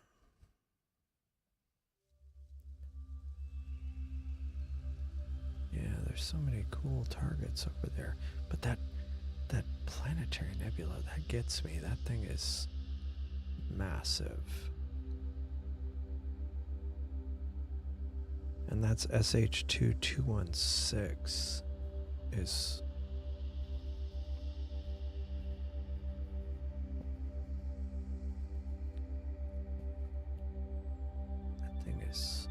I'm just marveling at how big that thing is.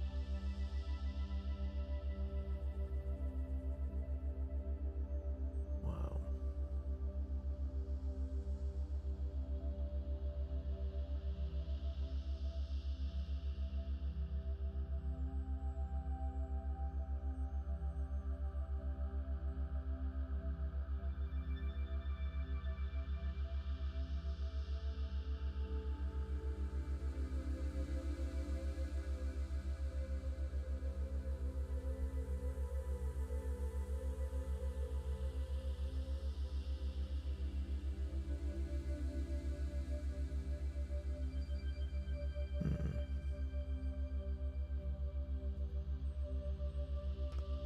Yeah, and the moon is just above the horizon, but still not blasting the all-sky camera, so that's good.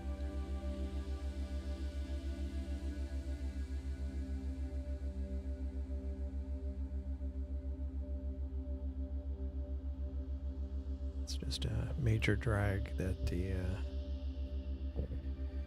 clouds. Oh.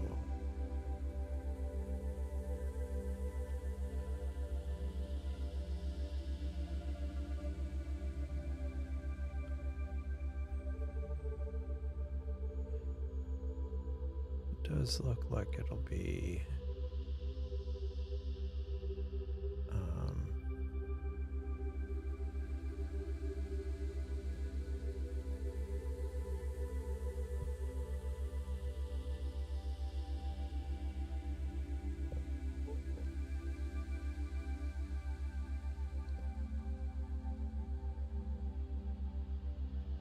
although, according to, I mean, I take it with a grain of salt, Astrosphere claims that it's going to start clearing up here around midnight. But I'm not going to image all night. Not here. Yeah, it looks like tomorrow evening is kind of meh. Friday is meh here.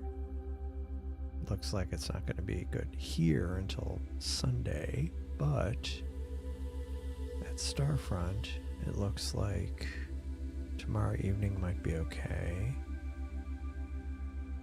Yeah, also a lot of meh until Sunday. But I was thinking, because I'd been mostly live streaming when it was clear, and that's fine, but I think I might do a, because I hadn't done like a photo processing live stream or in a while, so I might do some other kind of live stream on maybe Thursday or Friday. Friday's a holiday for a lot of people, Good Friday, so maybe it'll be Thursday night. So yeah, but the conditions don't look great either here or at Starfront, so no observing. At least not observing with my scopes. But if somebody shares theirs on Discord, I can always bring it in gladly.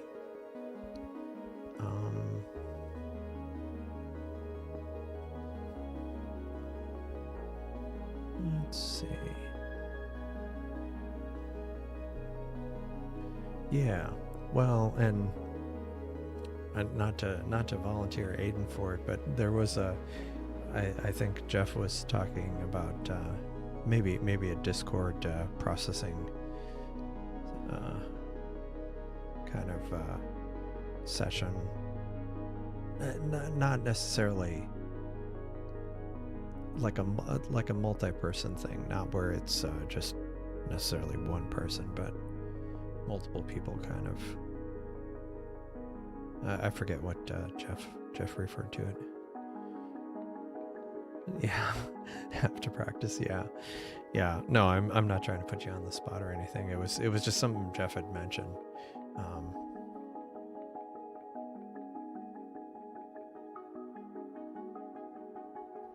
Yeah, But yeah, I think there's a few ideas I need to, although I don't know how much I'll be able to get together on Thursday, by Thursday, so maybe it'll be Friday night.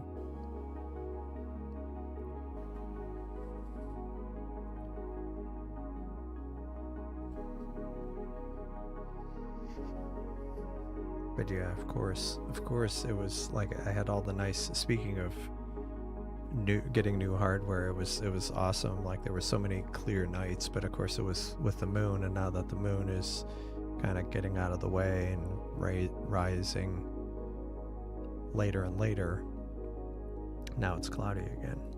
Just never fails.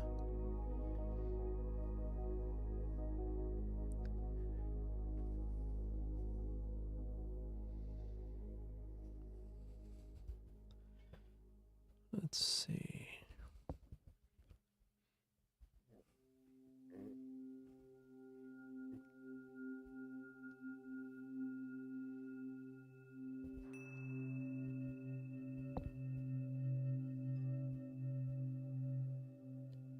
Yeah, this thing's starting to get a bit low, so I might stop it. Because I do want to get more on this, because I think there's a lot, like those two other sharpless objects that I want to try to capture.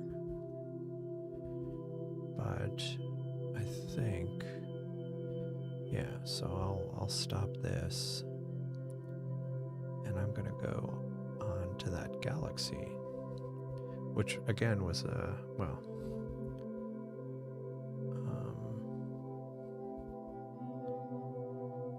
let's see. Best processing is no processing. Yeah, that's the ideal. If and the results you can get these days are pretty good.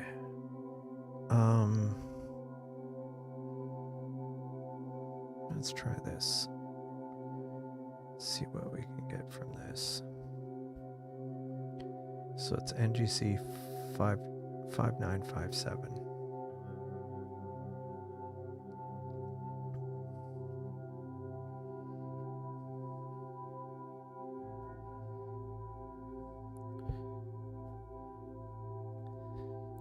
No, I think Cosmic Ray's referring to, like, you know, the manual processing stuff. I mean, like the stretch. I mean, that is a type of processing, but it's a. I mean, like, even digital cameras, digital mirrorless cameras, and digital SLRs, like the raw image that comes off the sensor. At least when I've looked at them,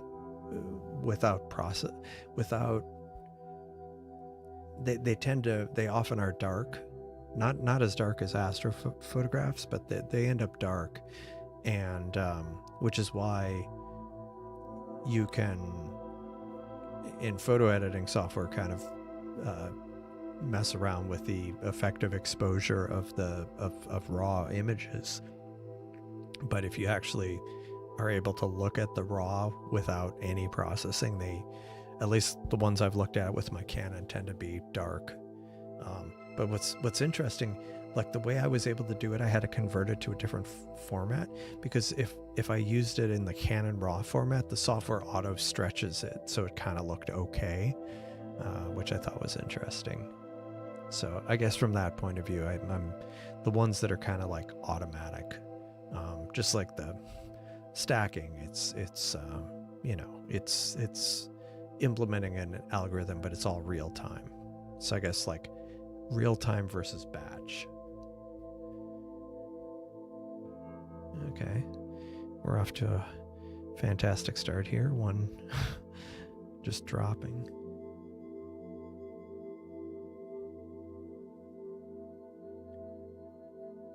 I wonder if it's too low, or if the moon, maybe it's just too low. It's not that low. It's like 30 degrees.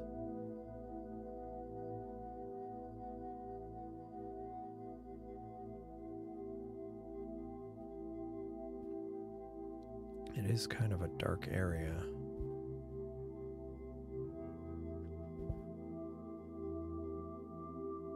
Oh. I looked away and it got a few frames. So maybe there's hope yet.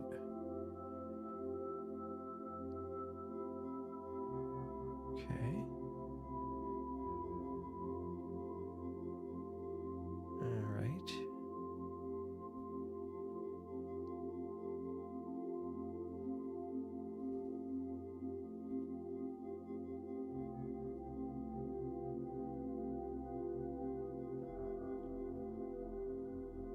Is there supposed to be something here?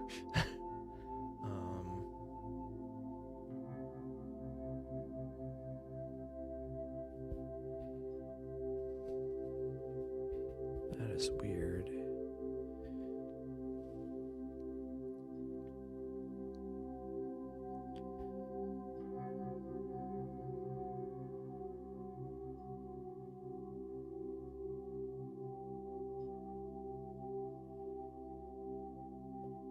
So where is the galaxy? Is this one of these? Yeah.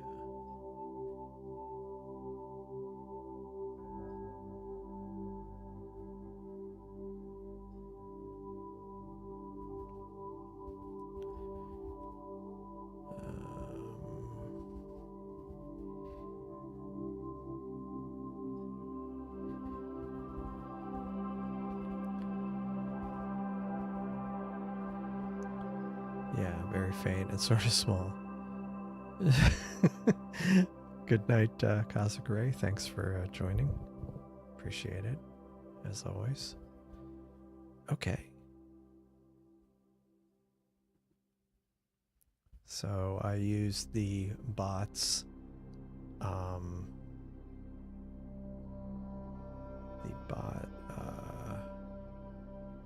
solve. So the galaxy is barely there.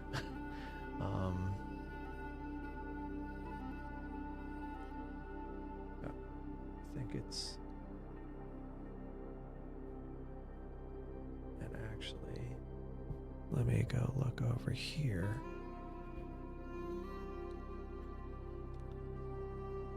Okay, send it. I'll link it in the live stream channel. Let me check.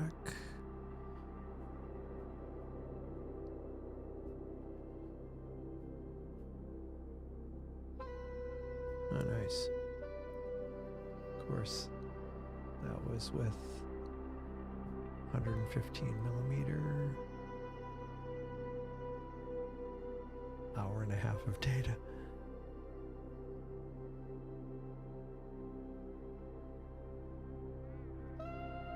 So let's see.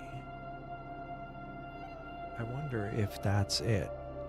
Because it's 13th magnitude, which isn't that bad. But I wonder if it's this thing right here. Let me see if I can.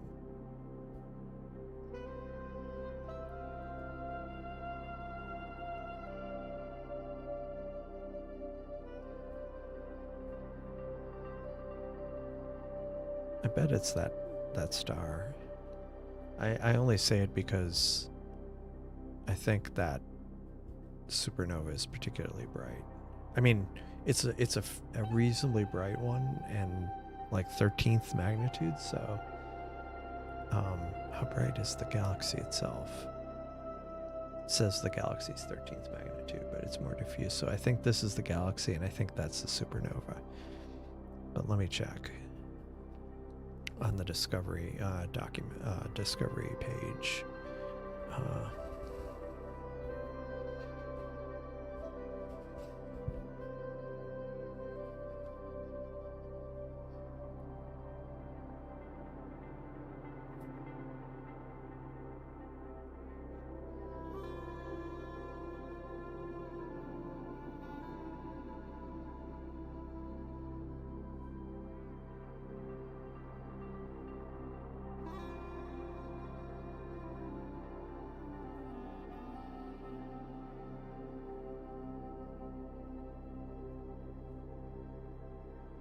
Yeah. Yeah. So if I go pop this out,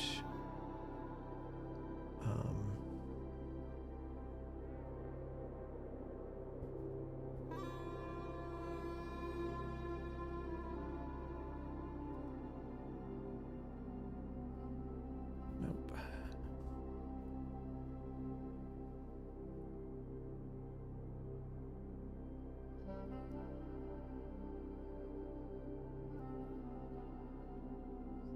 Yes. Alright.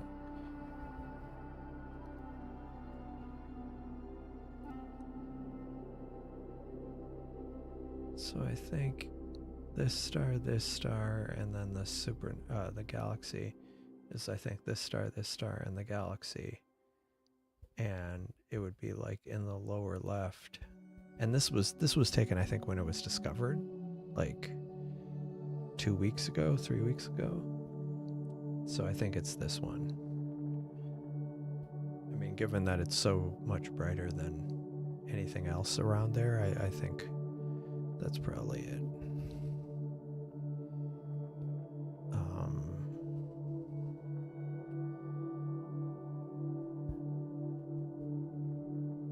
Yeah.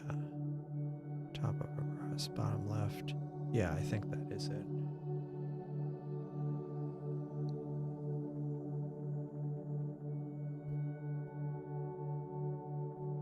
And there's like some other stars kind of around the galaxy, and I think those are these, but I think that right there is the supernova, yeah. Because this, like I say, this is rotated. Actually, I can...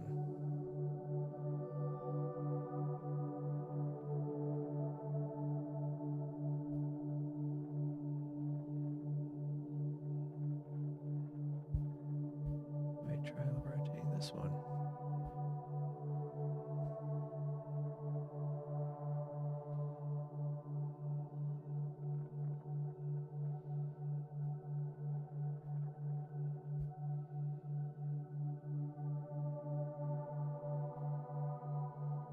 Yeah, so...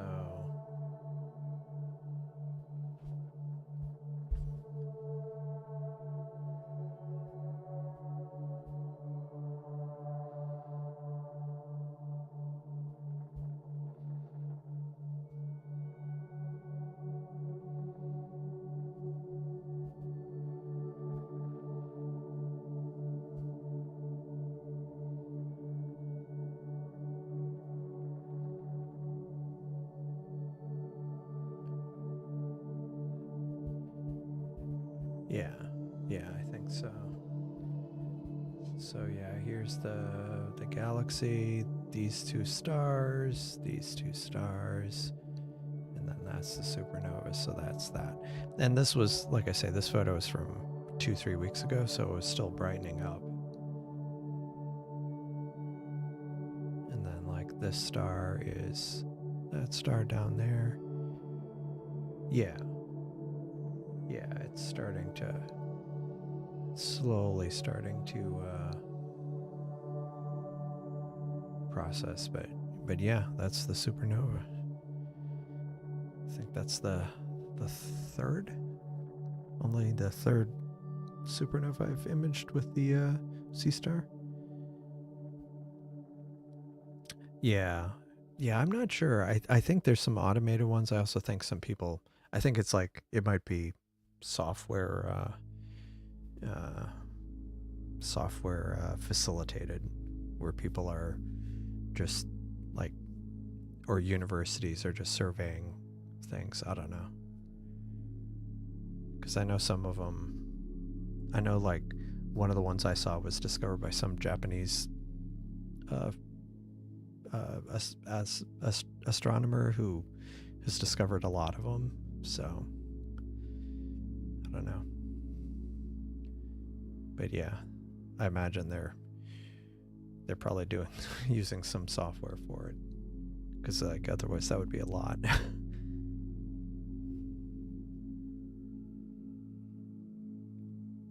Nice. Got Leo triplet up there, down. Or did, and then it went glitched. But yeah, this is cool. I'm gonna let this go for a little bit longer. And I need to look at this other supernova. See that where that is. Because I just noticed there was another bright one. But some of these, they end up being in weird places. And what's interesting is some of them, like, they have no known galaxy, which is, like, weird.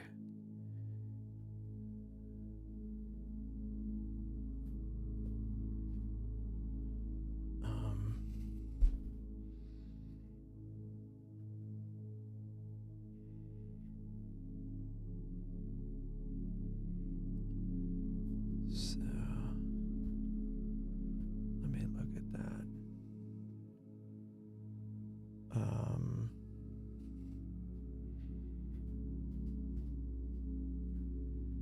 So it's at, unfortunately, because it's only has the coordinates, makes it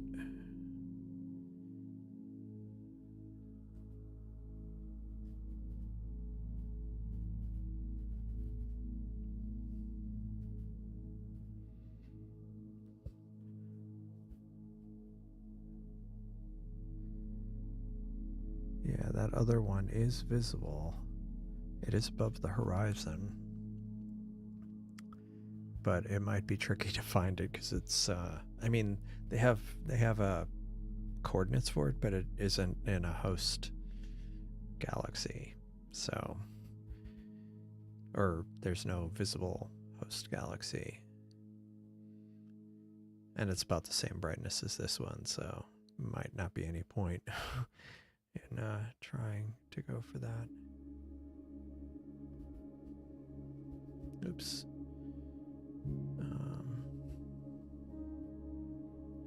Okay, cool. Be right back.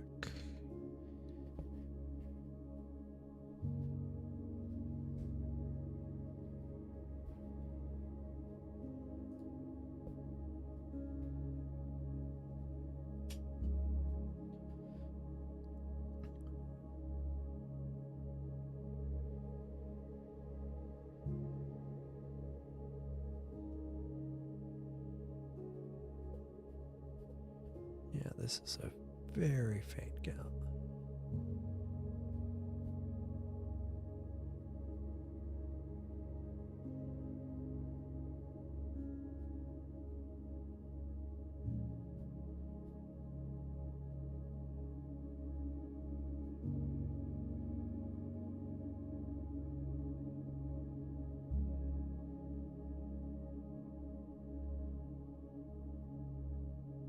But yeah, that's cool.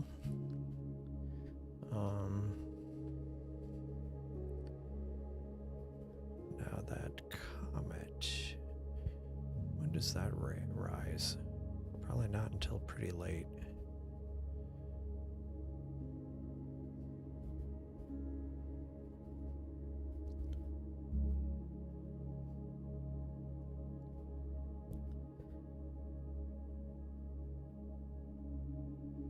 Doesn't rise until like almost 5 in the morning.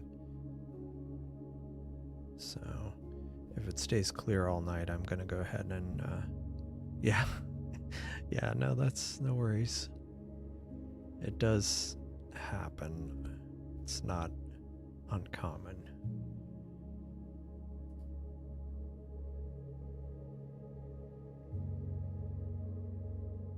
I mean, I've certainly had my fair share.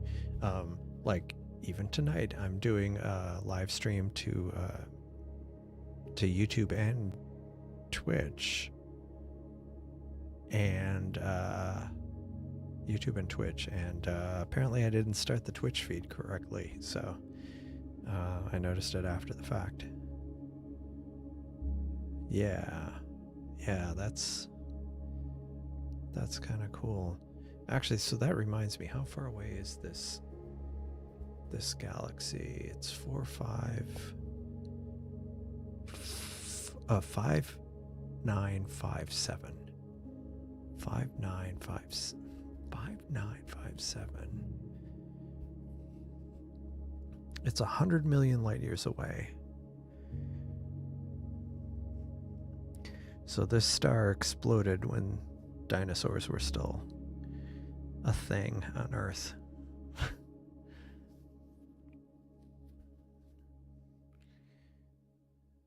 Yep.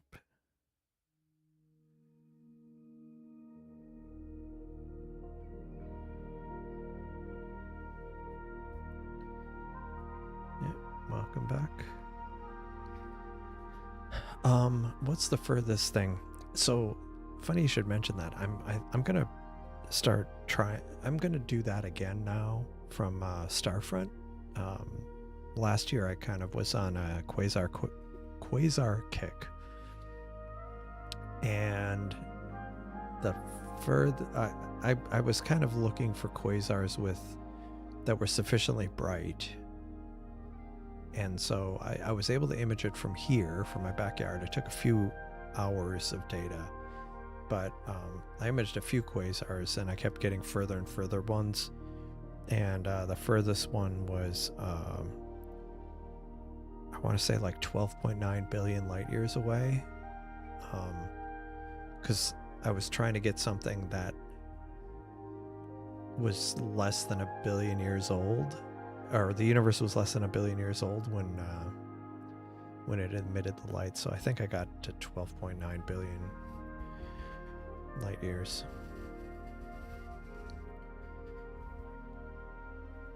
And then I was just kind of like, okay, I'm done. I mean, I'm not done, but it was like I had accomplished what I wanted to accomplish with that. But I imaged quite a few that were billions of light years away.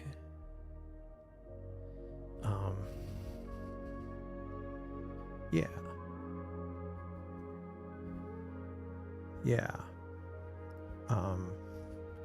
Let me see. It is. I even found the specific thing I had looked up. Man, I have like indigestion now. It is not above the horizon, or it is above the horizon right now. Where is it? Oh, it's near Hercules. Or it's in Hercules. But basically it was this catalog name, the SDSS J blah blah blah. Anyway, it has a redshift of 6.69933. It was 18th magnitude. So it was definitely a stretch from the backyard. Yeah, exactly. That was why I was kind of on a mission to see how far I could see with the Seestar, especially from my backyard. So I want to try it again from Starfront to see if I can get one over 13 billion light years away. But there are some neat things, and there's one that was pretty easy. I say that, it's all relative, but and it's one of those things where you're like, it's almost surprising.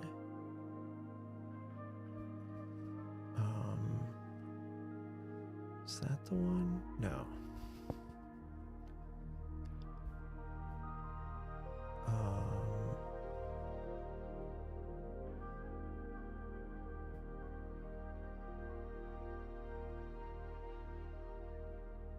No, it was.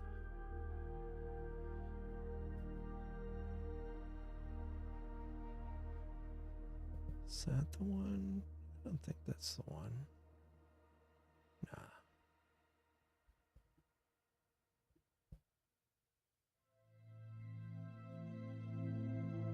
Oh, that's why. I shot it in not in equatorial mode. I shot it in yeah. Okay. So it's one of those things where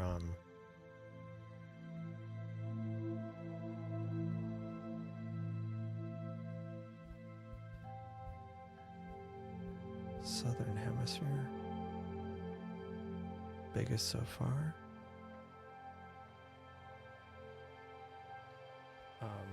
So M3, which, you know, you image a lot. So there's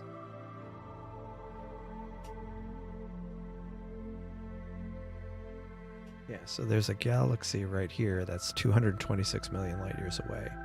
That if it's 14th magnitude, so it shows up pretty easily. And then there's this quasar, which is 17th magnitude, which is, I mean, I was able to image it from my backyard. And I want to revisit that from Starfront. But it's got a redshift. It's got a redshift of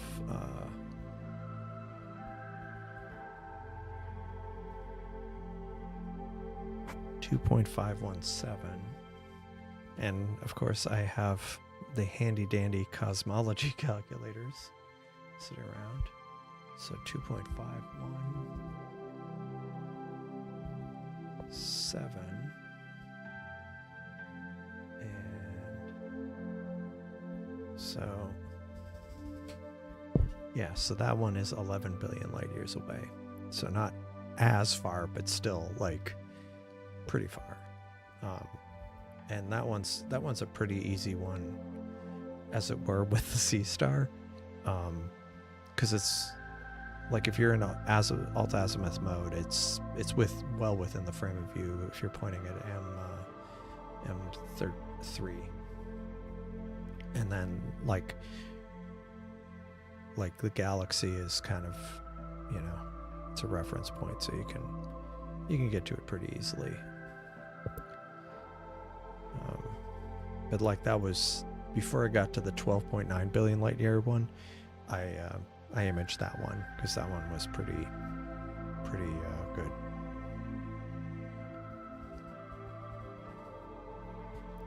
I might have to take a break to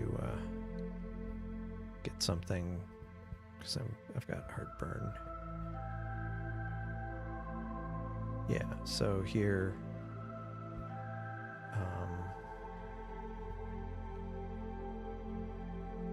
So if I go,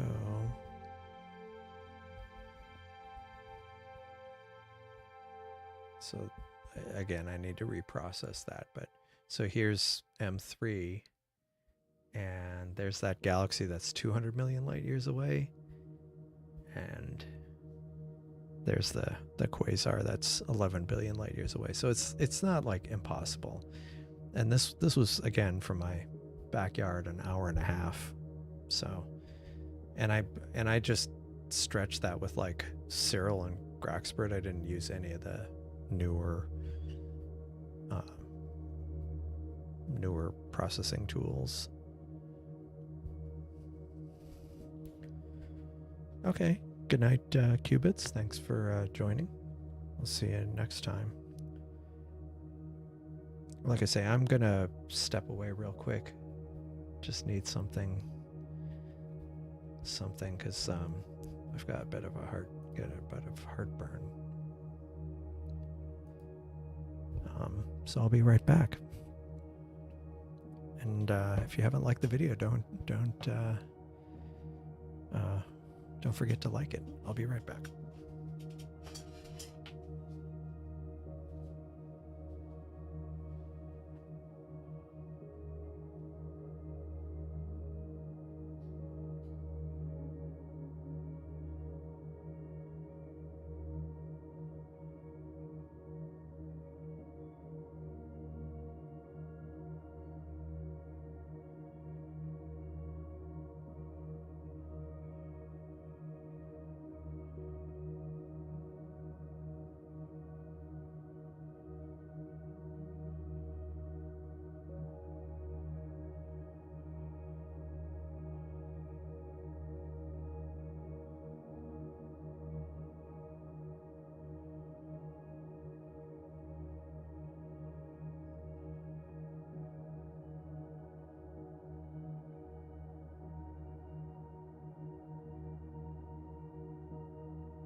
I'm back.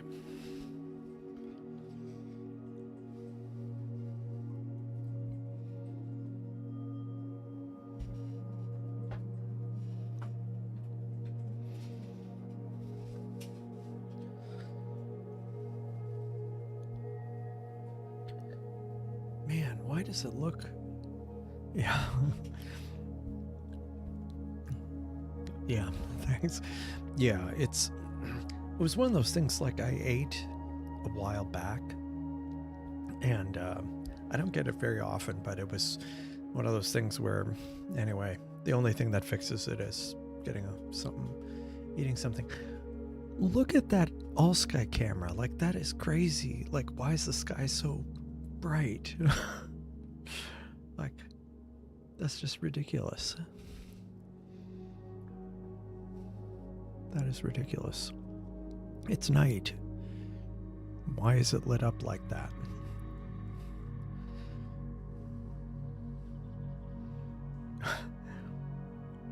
It's like the sky's glowing. I guess maybe it's the moon.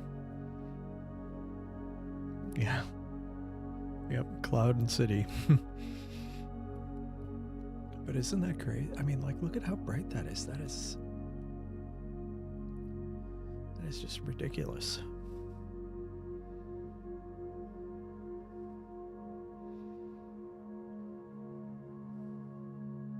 Maybe the telescope's partly to blame, because like it's auto, it tries to balance the exposure, and maybe because the telescope's so dark, it's like overexposing the sky even more. Or maybe not, because you can see in the Starfront one that the moon's starting to blaze.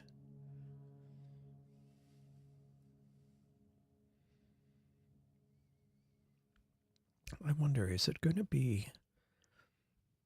How's it going to be?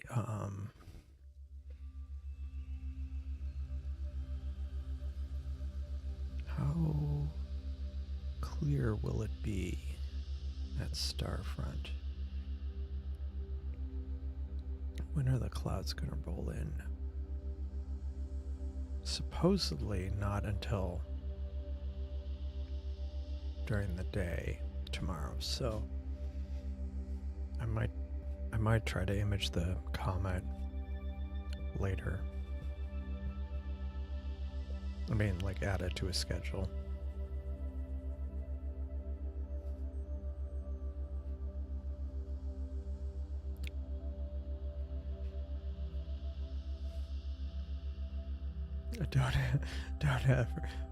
Don't think you've ever been to a Portal 9.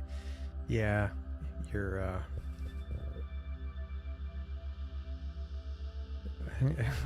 Builder has me worried about the Meridian flip. Yeah, no, it's good to doesn't hurt to keep an eye on it. But yeah, Portal 9, it's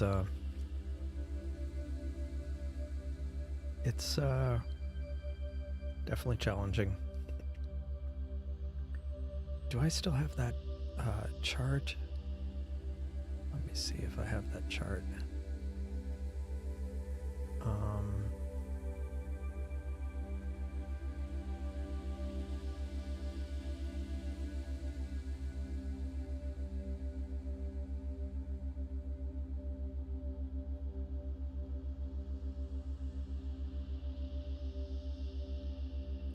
Yeah, the portal chart. There was one. I had it like practically, what do you call it, bookmarked.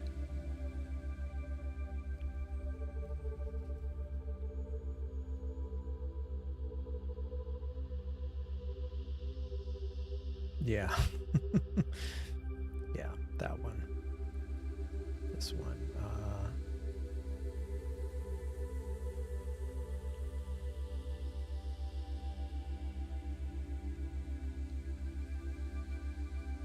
Yeah, the thing that gets me about this chart is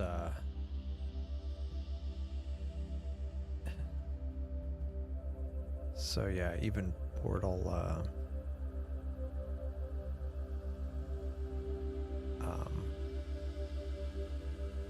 even Portal 7 is a lot better than what I've got. And I think when I ended up finding something that had the numbers, it's actually the reason 9 isn't on here is it's like 150. So even compared to Bortle 7, mine is like 7 times worse than a Bortle 7. And it's, yeah, so it's pretty bad.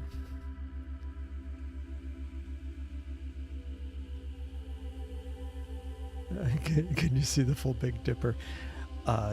Yeah.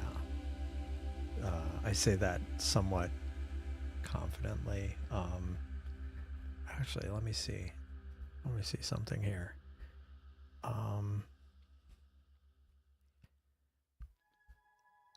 Let me bring this over here. All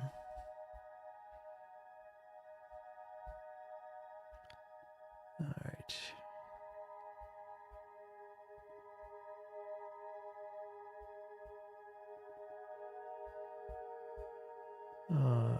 Hold on a sec. It's a little visual. I haven't actually done this before, but I think it'll work.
Okay, so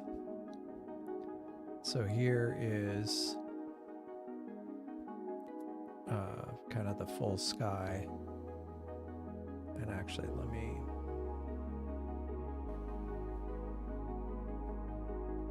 see if I can make this better by... Okay. Actually, let me... Okay, so here's the full sky. And this is with 7th magnitude. So if I knock it down to what mine is, and really it doesn't quite do it justice, but that's kind of what I see. So if I go...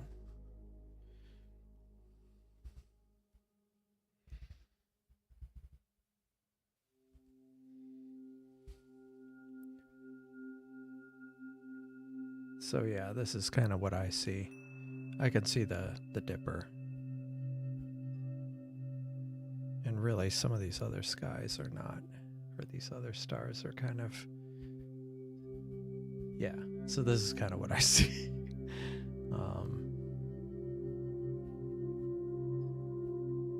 Yeah, that's not, it's not, but I mean, but you can see, like, whereas in a dark sky, so I'm like 4th magnitude, I think I can see down to 4 something, but like 7th magnitude, and this really doesn't even do it justice, because I find being in dark skies very disorienting, because I can't pick anything in the sky. Yeah, so that's kind of, anyway, but yeah, I mean, comparatively, I mean, at least like certain constellations I can see the main constellation stars, but that's like all I can see. So what are where? Yeah, so unfortunately I was going to do 2 Seestars and the reflector you see below, but clouds came in just after I scheduled the live stream, but before I went live. So I'm only imaging 1 Seestar, which is this one on the left. This is a photo that I'm just using for comparison, but this is that right there is a supernova. So, and this is being imaged from a star front, which you can see the moon starting to interfere there, but yeah, so that's what is being imaged right now. Yeah, so I was just trying to image this relatively recently discovered supernova.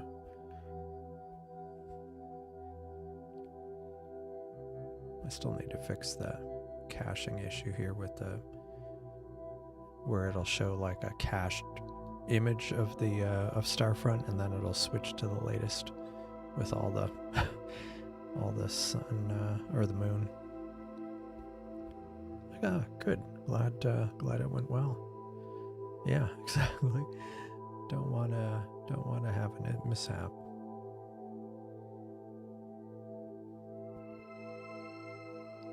But yeah, so supernova discovered about 2-3 weeks ago, and NGC. I'm sorry, I'm like so zoomed in here. It's 5957, I think, is the galaxy. And it's a fairly small, faint one, but the supernova is outshining, or as bright as the whole galaxy. And this photo was taken like around the time of discovery, and the supernova has brightened since then. So it was still kind of a little faint at that point, but now it's much brighter than these other stars around the galaxy.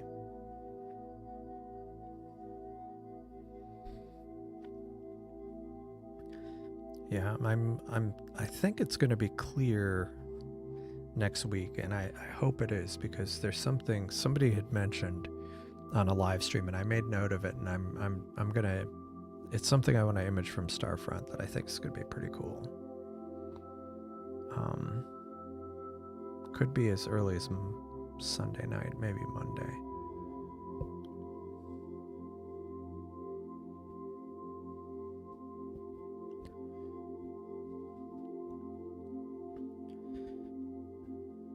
Let me bring this back over.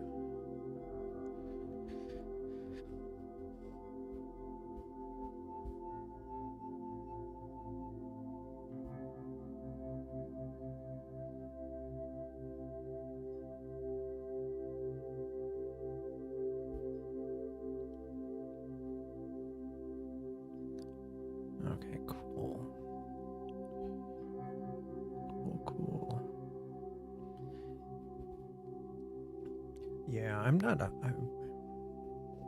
again, with the moon now starting to interfere with things, and a bunch of the targets that I want to image are going to be more towards the east, where the moon is rising. I don't know what. Let me look at my list and see what other things I might be able to end the night on.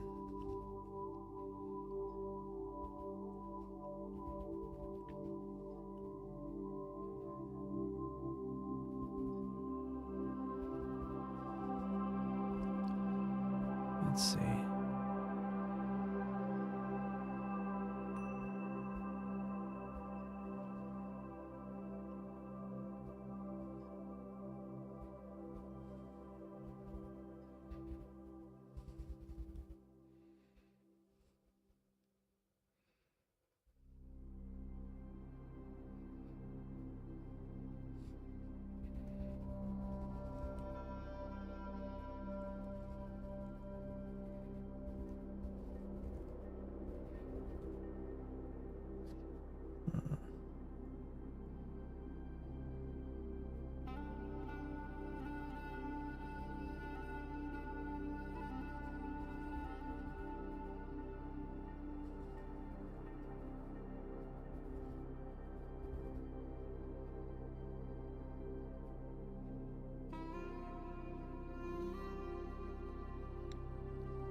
The supernova's done. How much time is too much imaging? I mean, honestly, I don't know. I mean, I've imaged. I mean, if you're not getting field rotation, yeah, I mean, for some targets, you definitely get into diminishing returns. But that said, like, you know, I mean, I've imaged M42, like 10 hours of M42 to try to get some of the real faint nebulosity. So it just kind of depends. I mean, you're starting to get like more, well, honestly, yeah, unless it's a globular, the more is the better. Because actually, you could, that's one thing I've, was it the hamburger?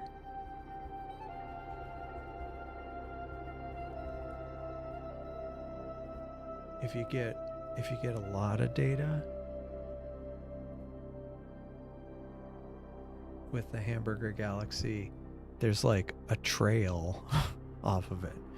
So potentially you could get like a lot of data for it and still not necessarily have too much.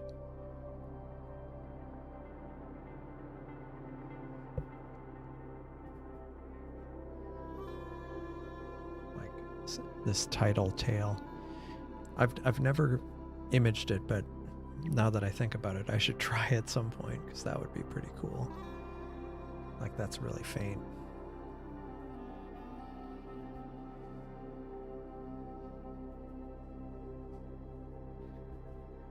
So you can always image more. Let me see what's so let me find another target, a final target for the evening with this. Yeah, it's too bad like the weather isn't, because if this was Thursday night, since Friday's a holiday, I would just, you know, stay up, keep going. But since I have to be up in the morning, I don't have any early morning calls at least. But let's find something.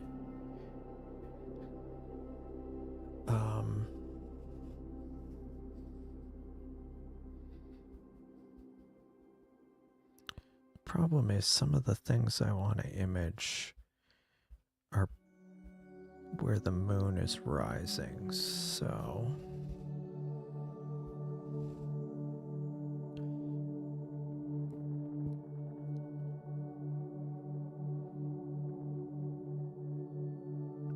you know what we could do? It's not going to be the prettiest, but this would be a great test of equatorial mode. Or not equatorial mode, but the new equatorial. So let me go.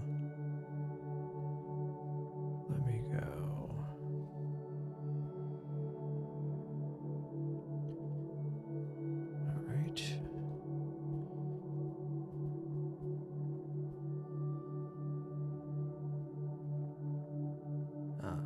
Interesting. Okay.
this is really low.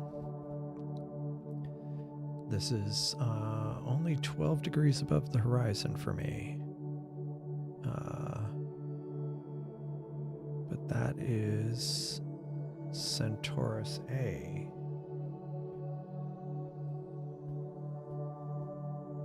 What is this? Oh.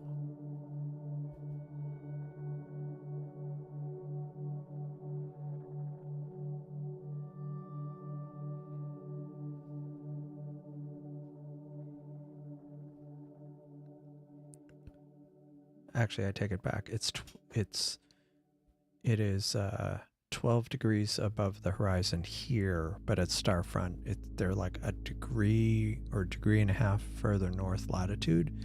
So that is only like 11 degrees above the horizon.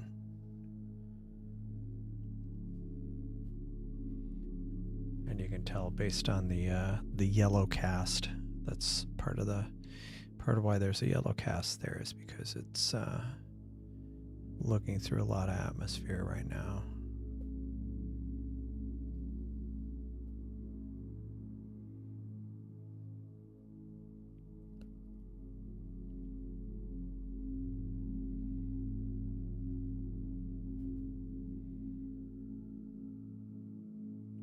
Iota's Ghost.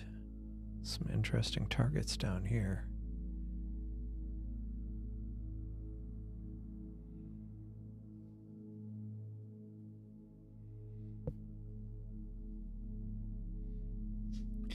One thing I've been wanting to do is do a mosaic of Omega Centauri, just to try to get more of it.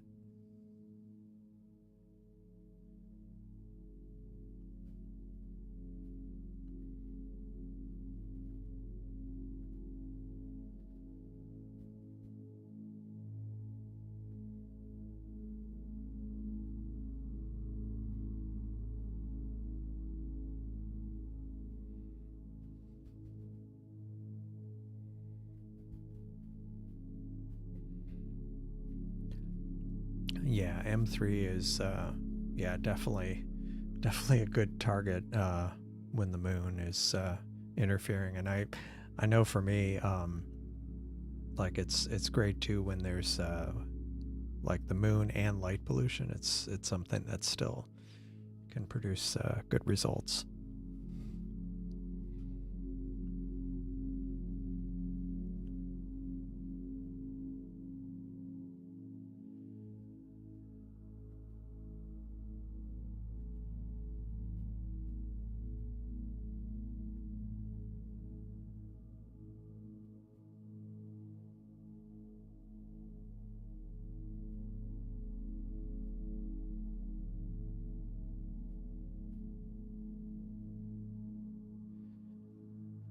Yeah, it was. I think I've mentioned this on a live stream before, but the first time I took a photo of Omega Centauri, I was trying to do color correction of the image because like I'm shooting really close to the horizon, so it's got like this yellowish cast, and I was trying to plate solve it so I could do the photometric color calibration, and it said there were too few stars in the image, and I'm like, are you kidding? Are you kidding? There's too few stars in this image. I think it might have been a bit hazier of a day, so some of these, there weren't as many stars like outside of Omega Centauri, but it was still kind of funny. It's like not enough stars, huh? Yeah, no, that would be cool. I think I did that years ago. I haven't done that in years. I should definitely try that out. Especially in, well, probably maybe not from my backyard, but maybe at some point.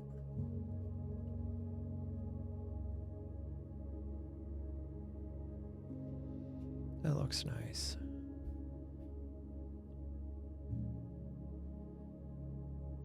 Omega Centauri is quite a nice, I mean, it is the biggest globular cluster.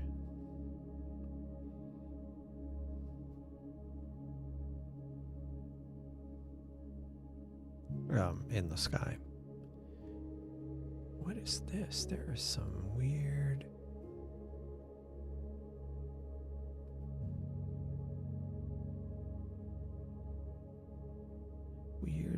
Weird.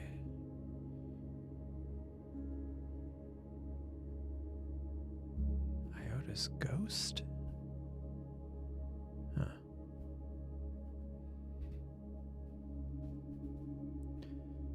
Hello, Astro Chris. Good evening. Thanks for dropping in. How are you doing?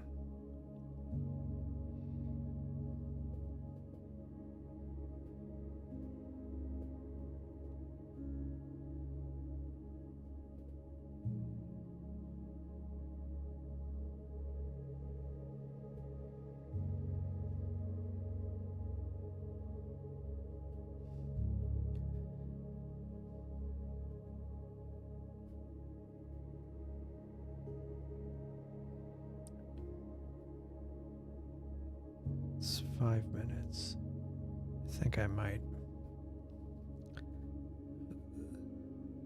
I think I might go for one more target.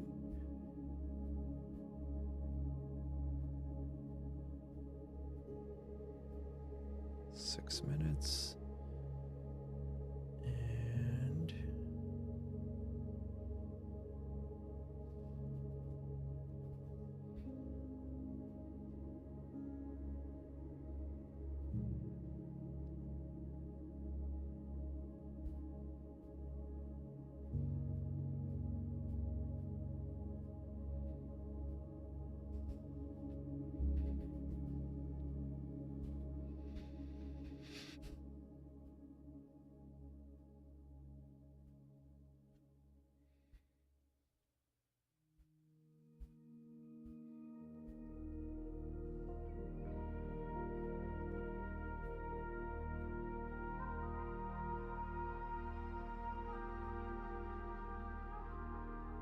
so it is going to the next target.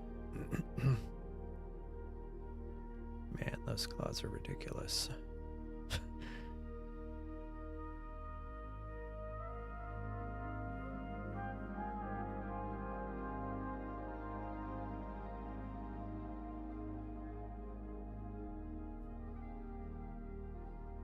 Oh, my goodness. Thank you. Thank you, Astro Chris. I really appreciate that. Yeah, yeah, things are going reasonably well. Yeah, things are. I paid my my taxes today, which I'm always excited to do.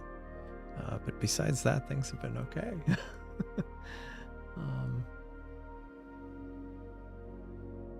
Actually, I think I'm gonna unrotate this.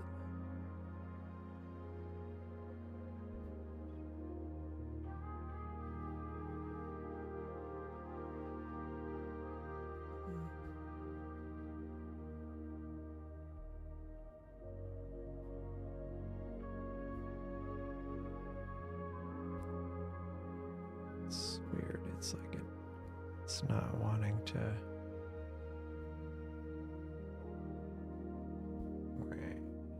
It's not resetting the rotation, but oh well.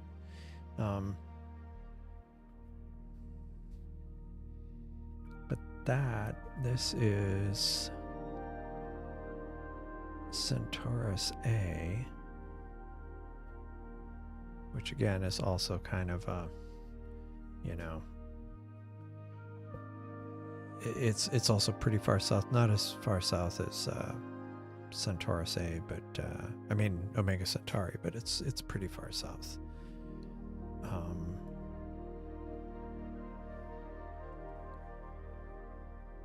Let's see.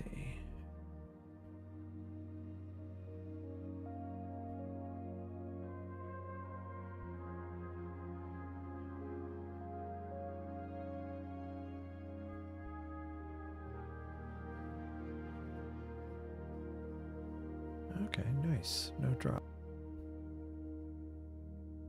What? I guess because my telescope was still kind of tracking, even though it wasn't pointing at anything. I think it just did a meridian flip. Oops. Yeah. Everybody was rushing to do them. Yeah. Nice. Yeah. Yeah, exactly. Yeah, generally. Yeah, one of the one of the best years ever, I think. I either owed or had a refund of like $12. And it was, and I had like, it wasn't like when I was a student, I was making a normal salary, and like it only happened once. Normally I end up owing, but yeah, I wait till the last possible minute for that.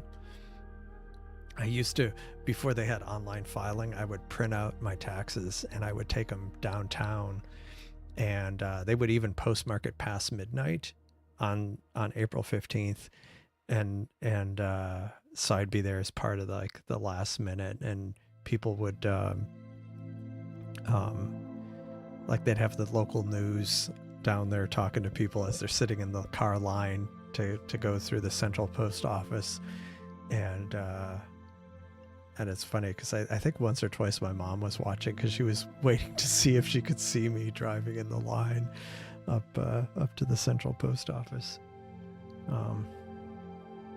Yeah, I was one of those people.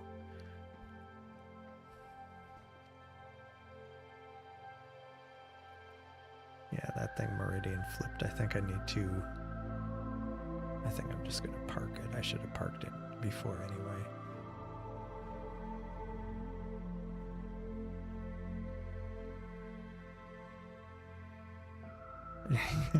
Got money back from Fed owed on my state. Yeah. I'm I've never had to file state income tax, but I might end up having to do that this year, or for next year, for this tax year, because of like some out of town income.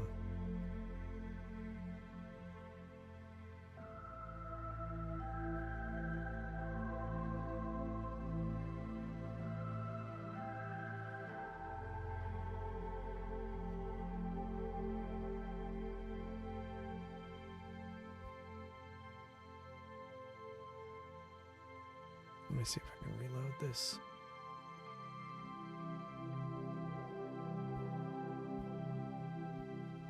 Okay, got rid of the rotation. I mean, this is going to be doubly struggling because not only is it low, but the moon is now quite bright. I parked the local scope.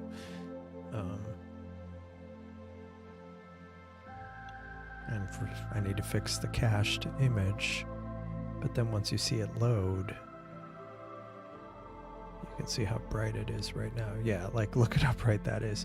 So since this is low, no filter, it's going to be a struggle, but that's okay. Previous summer employer. When do you have to? I mean, do you file taxes? I mean, how does that work?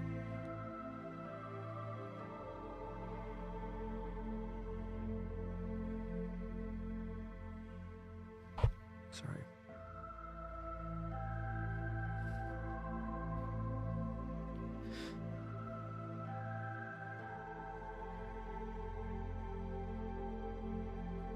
Oh, the 30th. Okay. So comparable.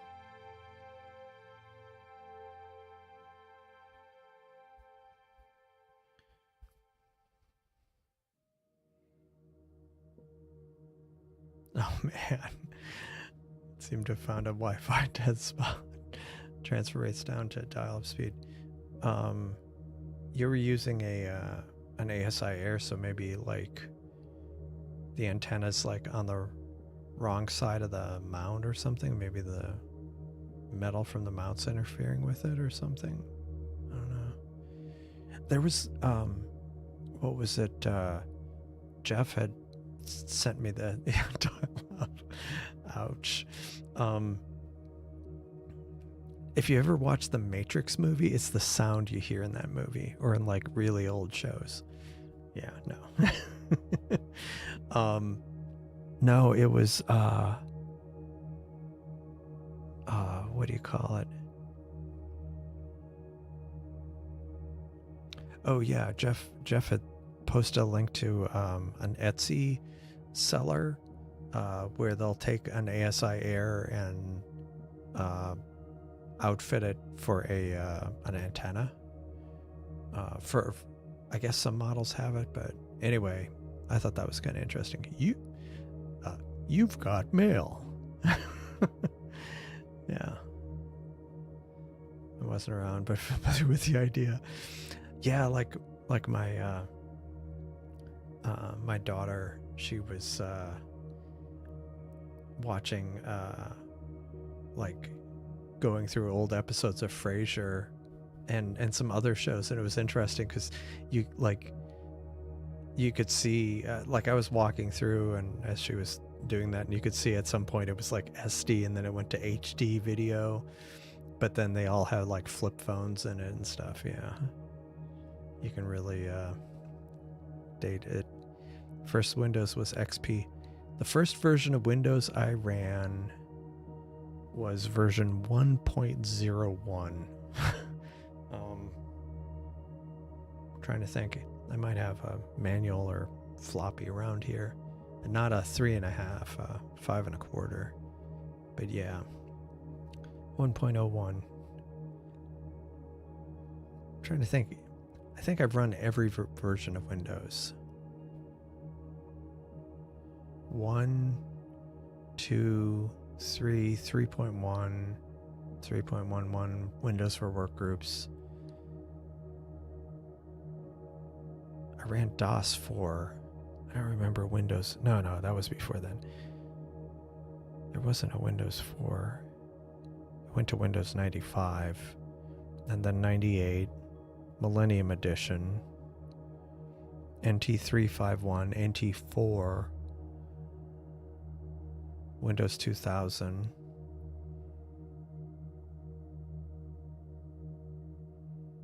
Vista? Was that it? Was that after that? Vista? I don't even remember the versions. And then 7, 10, and 11. And then there's like some Windows Server versions. I mean, I didn't run those at home, but I used them. Like some of the Windows, what was it? Like Server 2000 and something.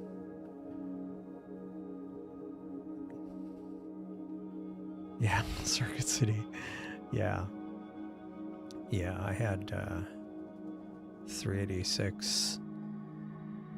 The first computer I bought with my own money was a 386 20 megahertz, I think.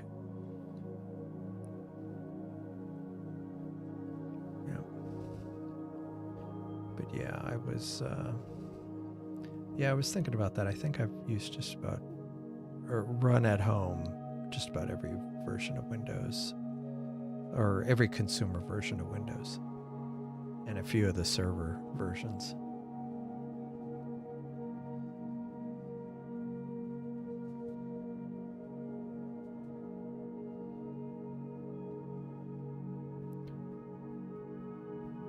Yeah, and then I got Pentium. Yeah, I had, is it Pentium Pro? No, that was at work. I remember I had, it was some, God, I'm like so fuzzy on the details now. The processors were like card kind of things. And it was like a Pentium or Pentium Pro, and I had a dual. I'd built a server at home with two of them. It It was like my first multiprocessor machine. And then sometime after that, I got like the Athlon 64.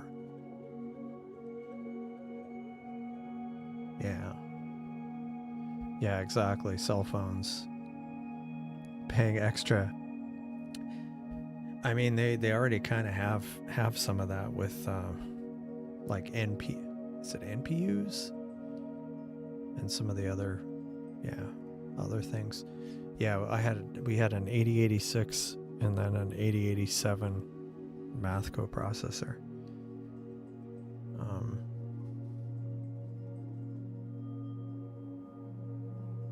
Oh man. Oops. Oh well. Whereas here it was supposed to be clear, and you can see how bad it is in the all-sky camera.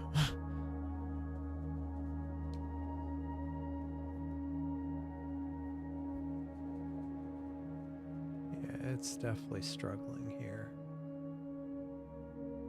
The Centaurus A. You know what I might end up doing?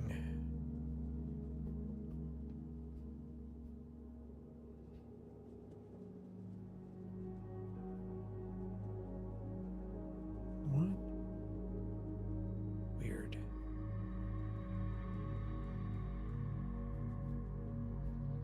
You know, maybe I'm gonna just end it on a different target.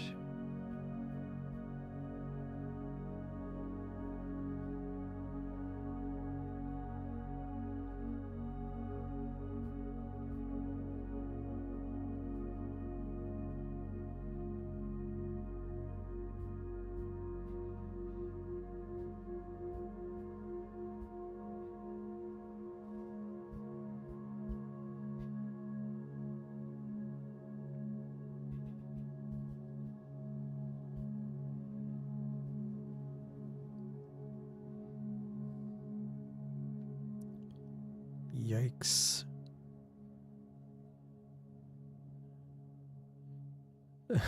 Had to reboot. Was traumatized. Wow. Well, at least it rebooted into a better state. Yeah, that's always a recurring concern of mine.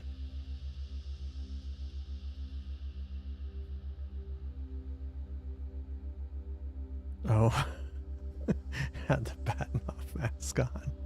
Oh man, oops. Wow.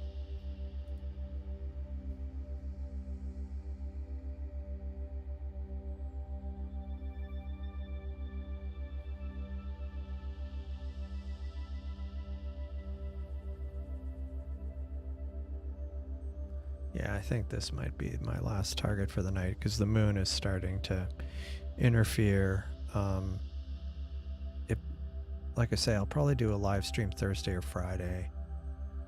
Probably won't be clear, so I'll just do something else, and then it might be clear on Sunday. So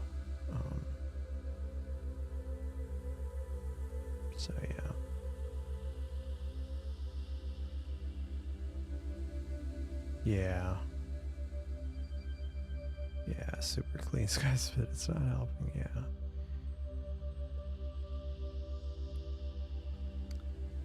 But yeah, so I'm to kind of finish things. I started on the southern pinwheel.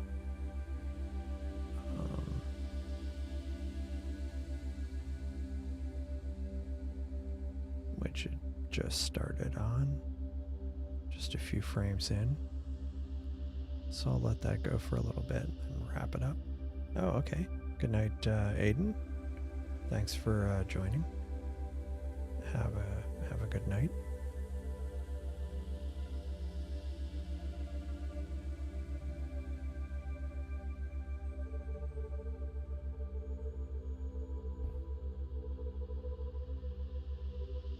Just looking at the Markarian's chain here.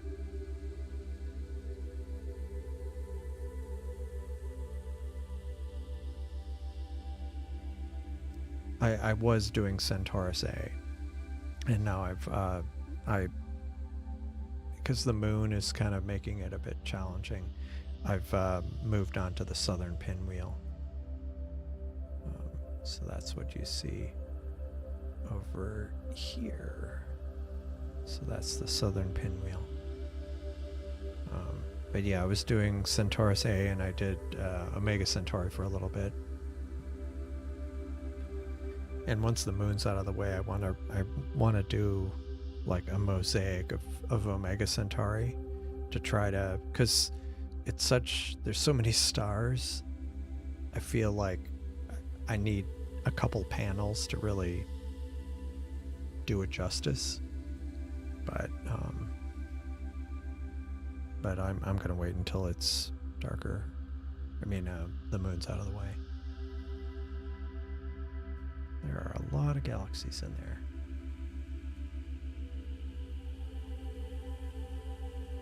But yeah, it's looking good.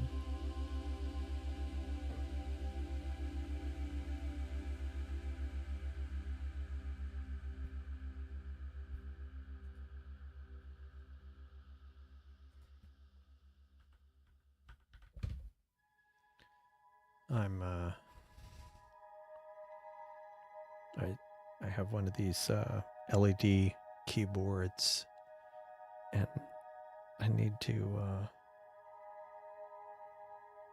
change the light pattern on it, because it's like some very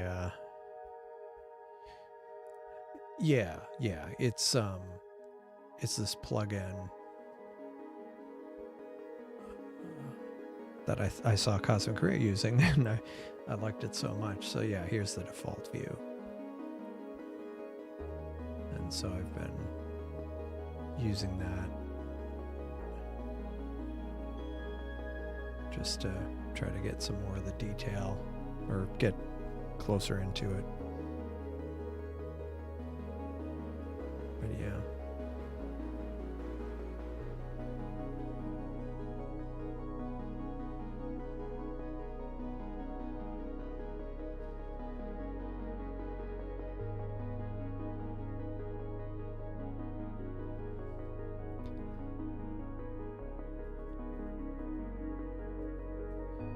And of course, Destin gets the good views of all the southern targets being in the southern hemisphere. But here's his photo of the southern pinwheel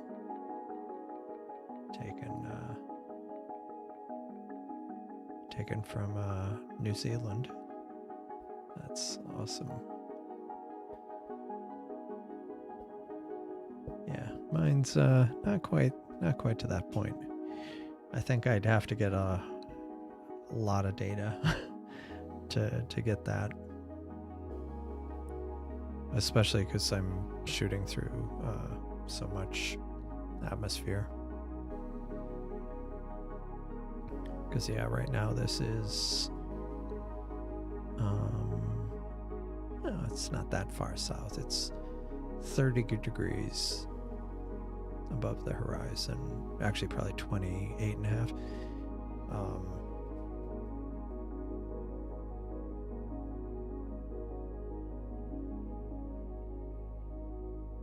Dad was born in Milwaukee.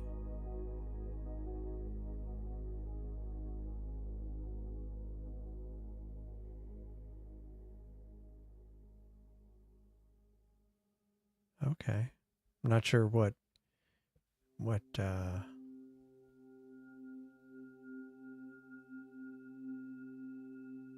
oh, right, yeah. Okay, cool. Both of my parents were actually born outside of Milwaukee.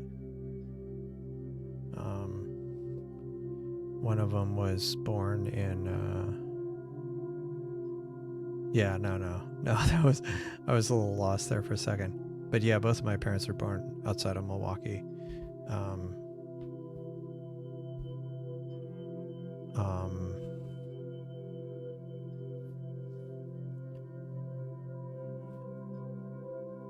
Hales Corners and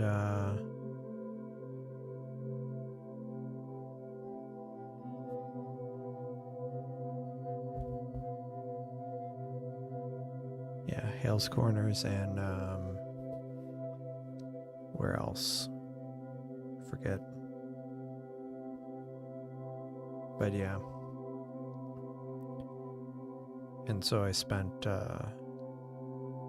I wasn't actually born in Wisconsin, but I spent some of my early youth in up near Wausau, so a bit further north.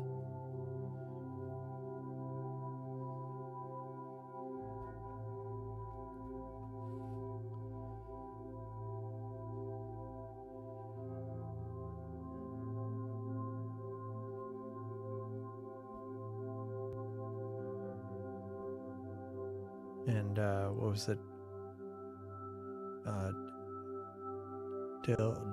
Dilbo is his handle. Is also from he lives in Wisconsin too. Hot Muggy Summers. Oh, the Dells. Yeah, that's cool. Yeah, I still have some cousins who live up there in that neck of the woods, as it were.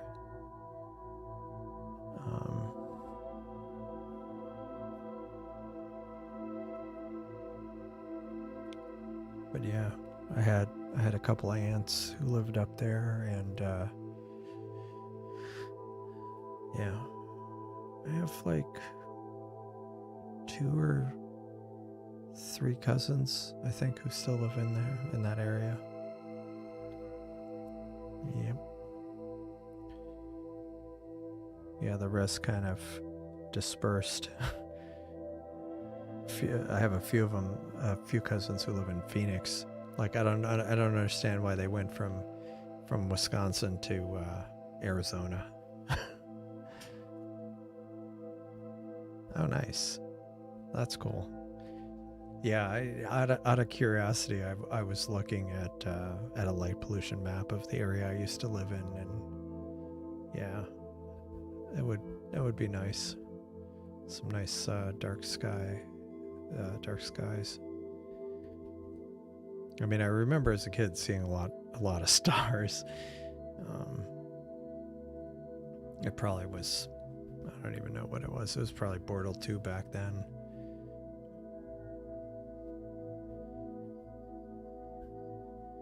Where we were, because we were off this US highway, and it was, yeah, it was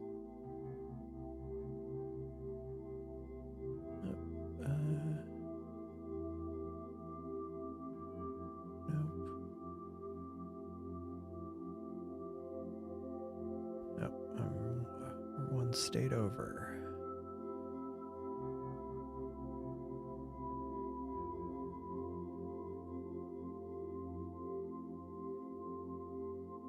Yeah, the area we lived in is probably like Bortle 3 or 4 right now. So back then, yeah, it was probably pretty dim.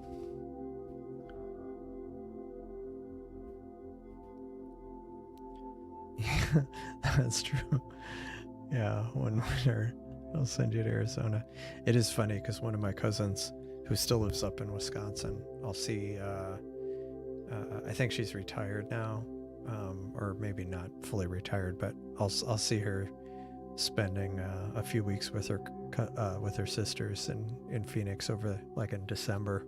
I'm like, I know why you're down there. Yeah, minus 30. Wow. Yeah, that was kind of like what it was in at least where I was. I remember it got pretty cold.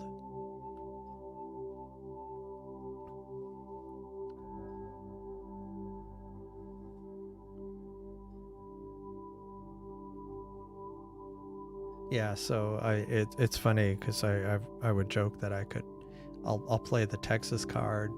I was working in New York, and I could either play the Texas card or the Wisconsin card, depending on what I felt like. You know, like it would be a cool day up there, and I'd tell them like, it reminds me of summer in Wisconsin, and or stuff like that. You know. Oh, nice Bozeman. Cool.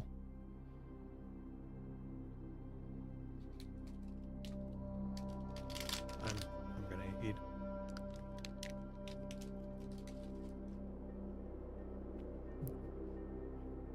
The heartburn was returning.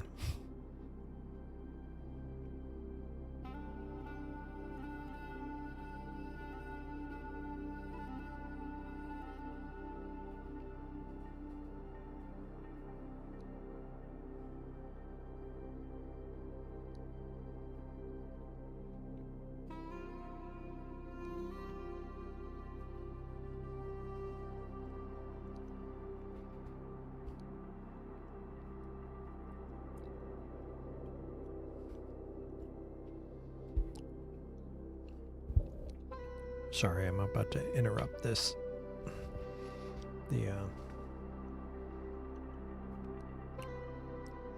Nice. Yeah, I was actually kind of noticing. It's still miles away from what you got, but it's getting there. I mean, it's definitely not ideal conditions, especially with the moon kind of blasting down. Like it's definitely not. Yeah, no, it's summer down here is not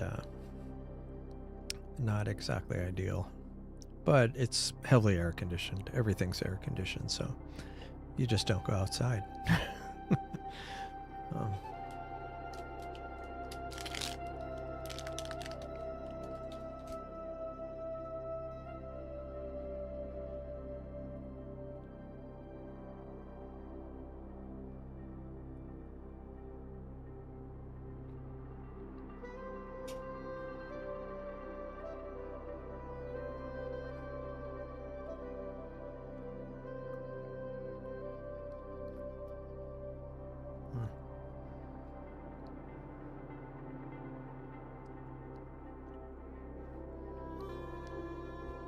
Trying to remember how much time I did on this one.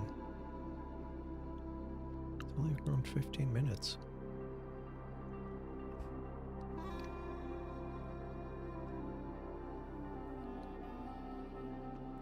Del Rio.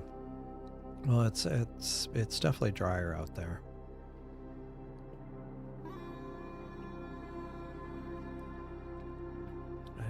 I think it's been quite a few years since I've been in Del Rio. Because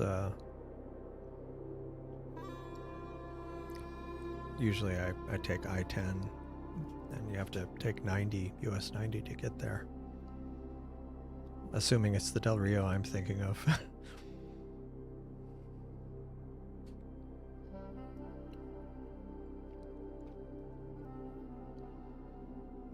Let's see.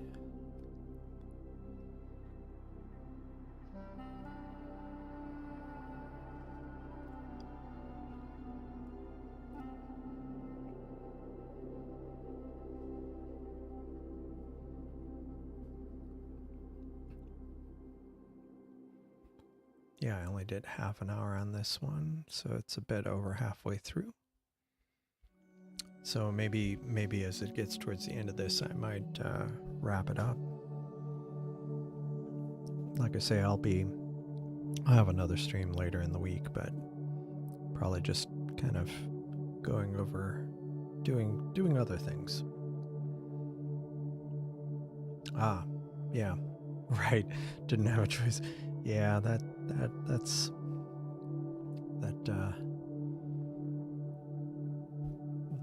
yeah, sometimes that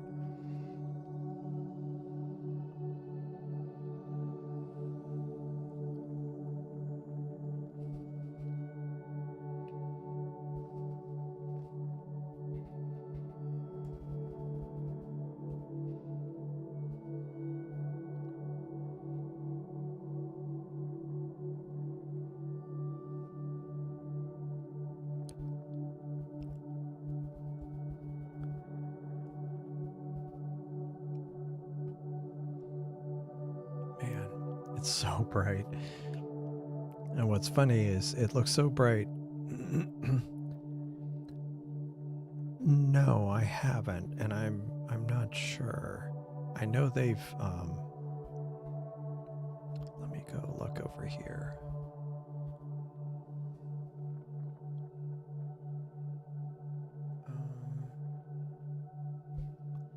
What was it? It's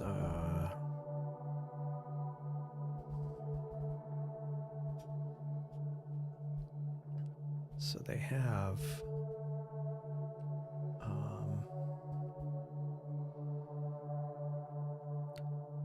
yeah, I don't have any definitive answer, but I do poke around here, and they have milestones.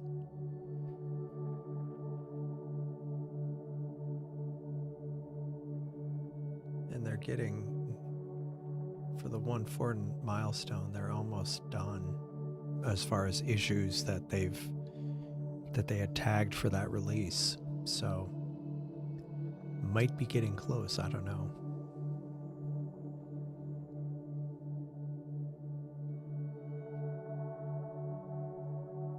Yeah, see they're getting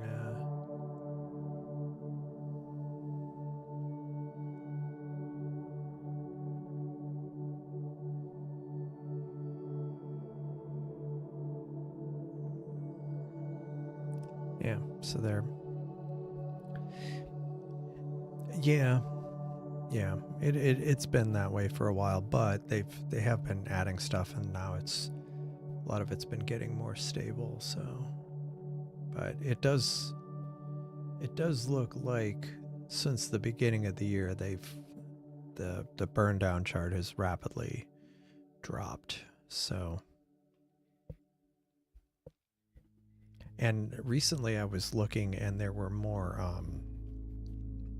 Python scripts that hadn't been there before.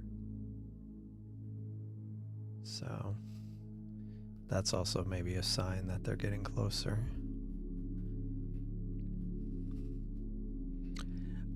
I have not, but it is on my list. Definitely on my list.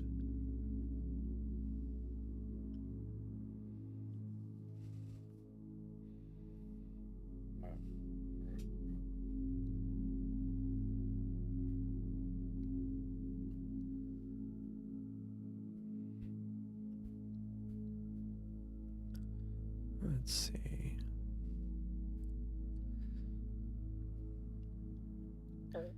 Yeah, I'm probably in the next 5 or 10 minutes I'll wrap it up, because there's only about 10 minutes left on this pinwheel.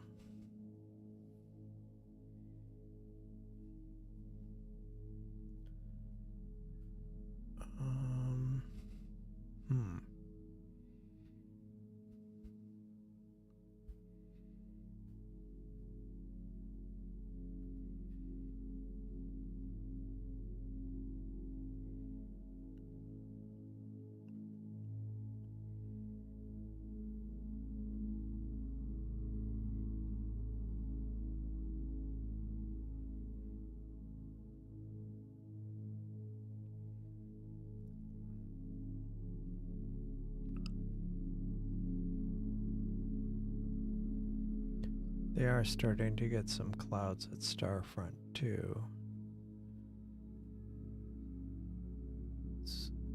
It's kind of subtle, but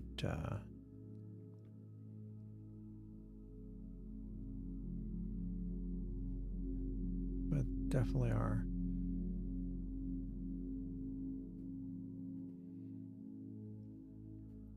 Yeah, the Cygnus is, I think, well,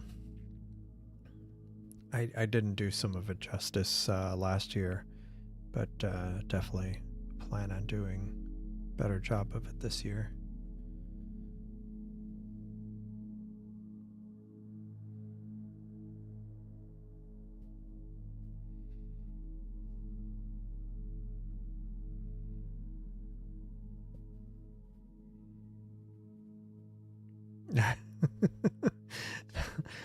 Yeah, sorry about that. I mean, it is almost 1 a.m. here, and I do have to work in the morning, so um, yeah, sorry about that. But good evening, Seiko. Thanks for joining.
All right.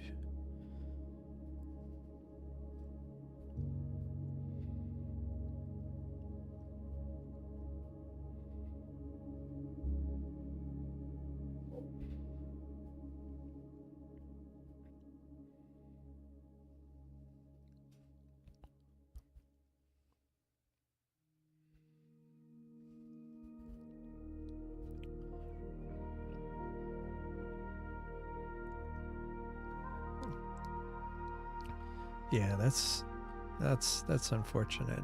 I mean, it's nice that it's clear, but yeah, if it's windy, that can be a drag.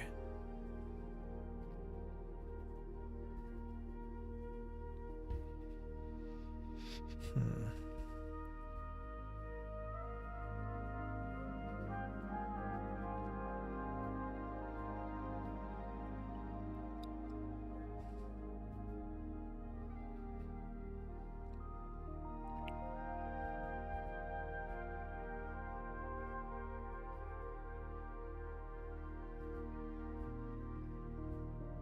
Oh, that's why.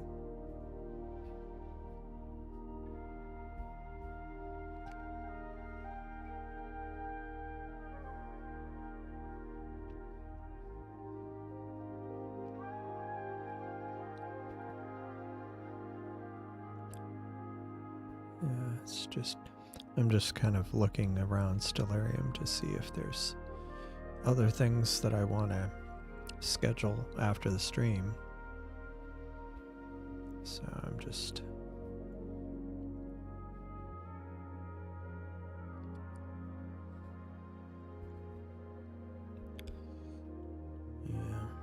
Problem is the moon now is kind of interfering.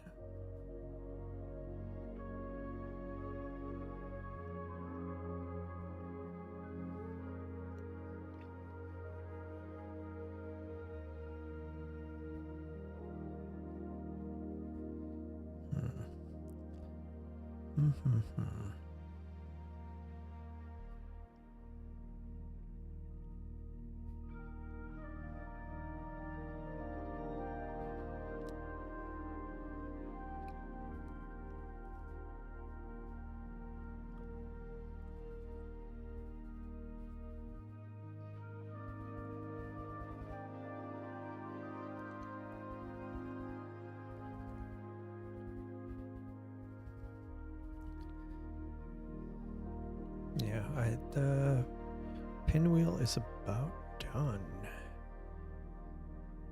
It's only got a minute left.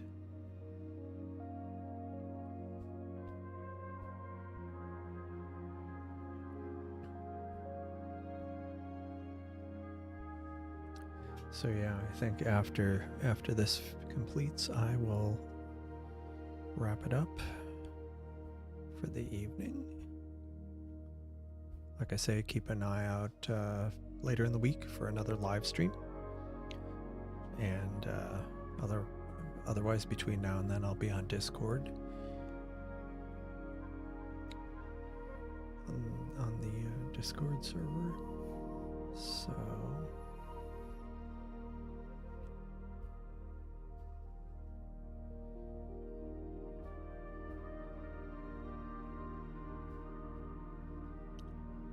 oh, damn.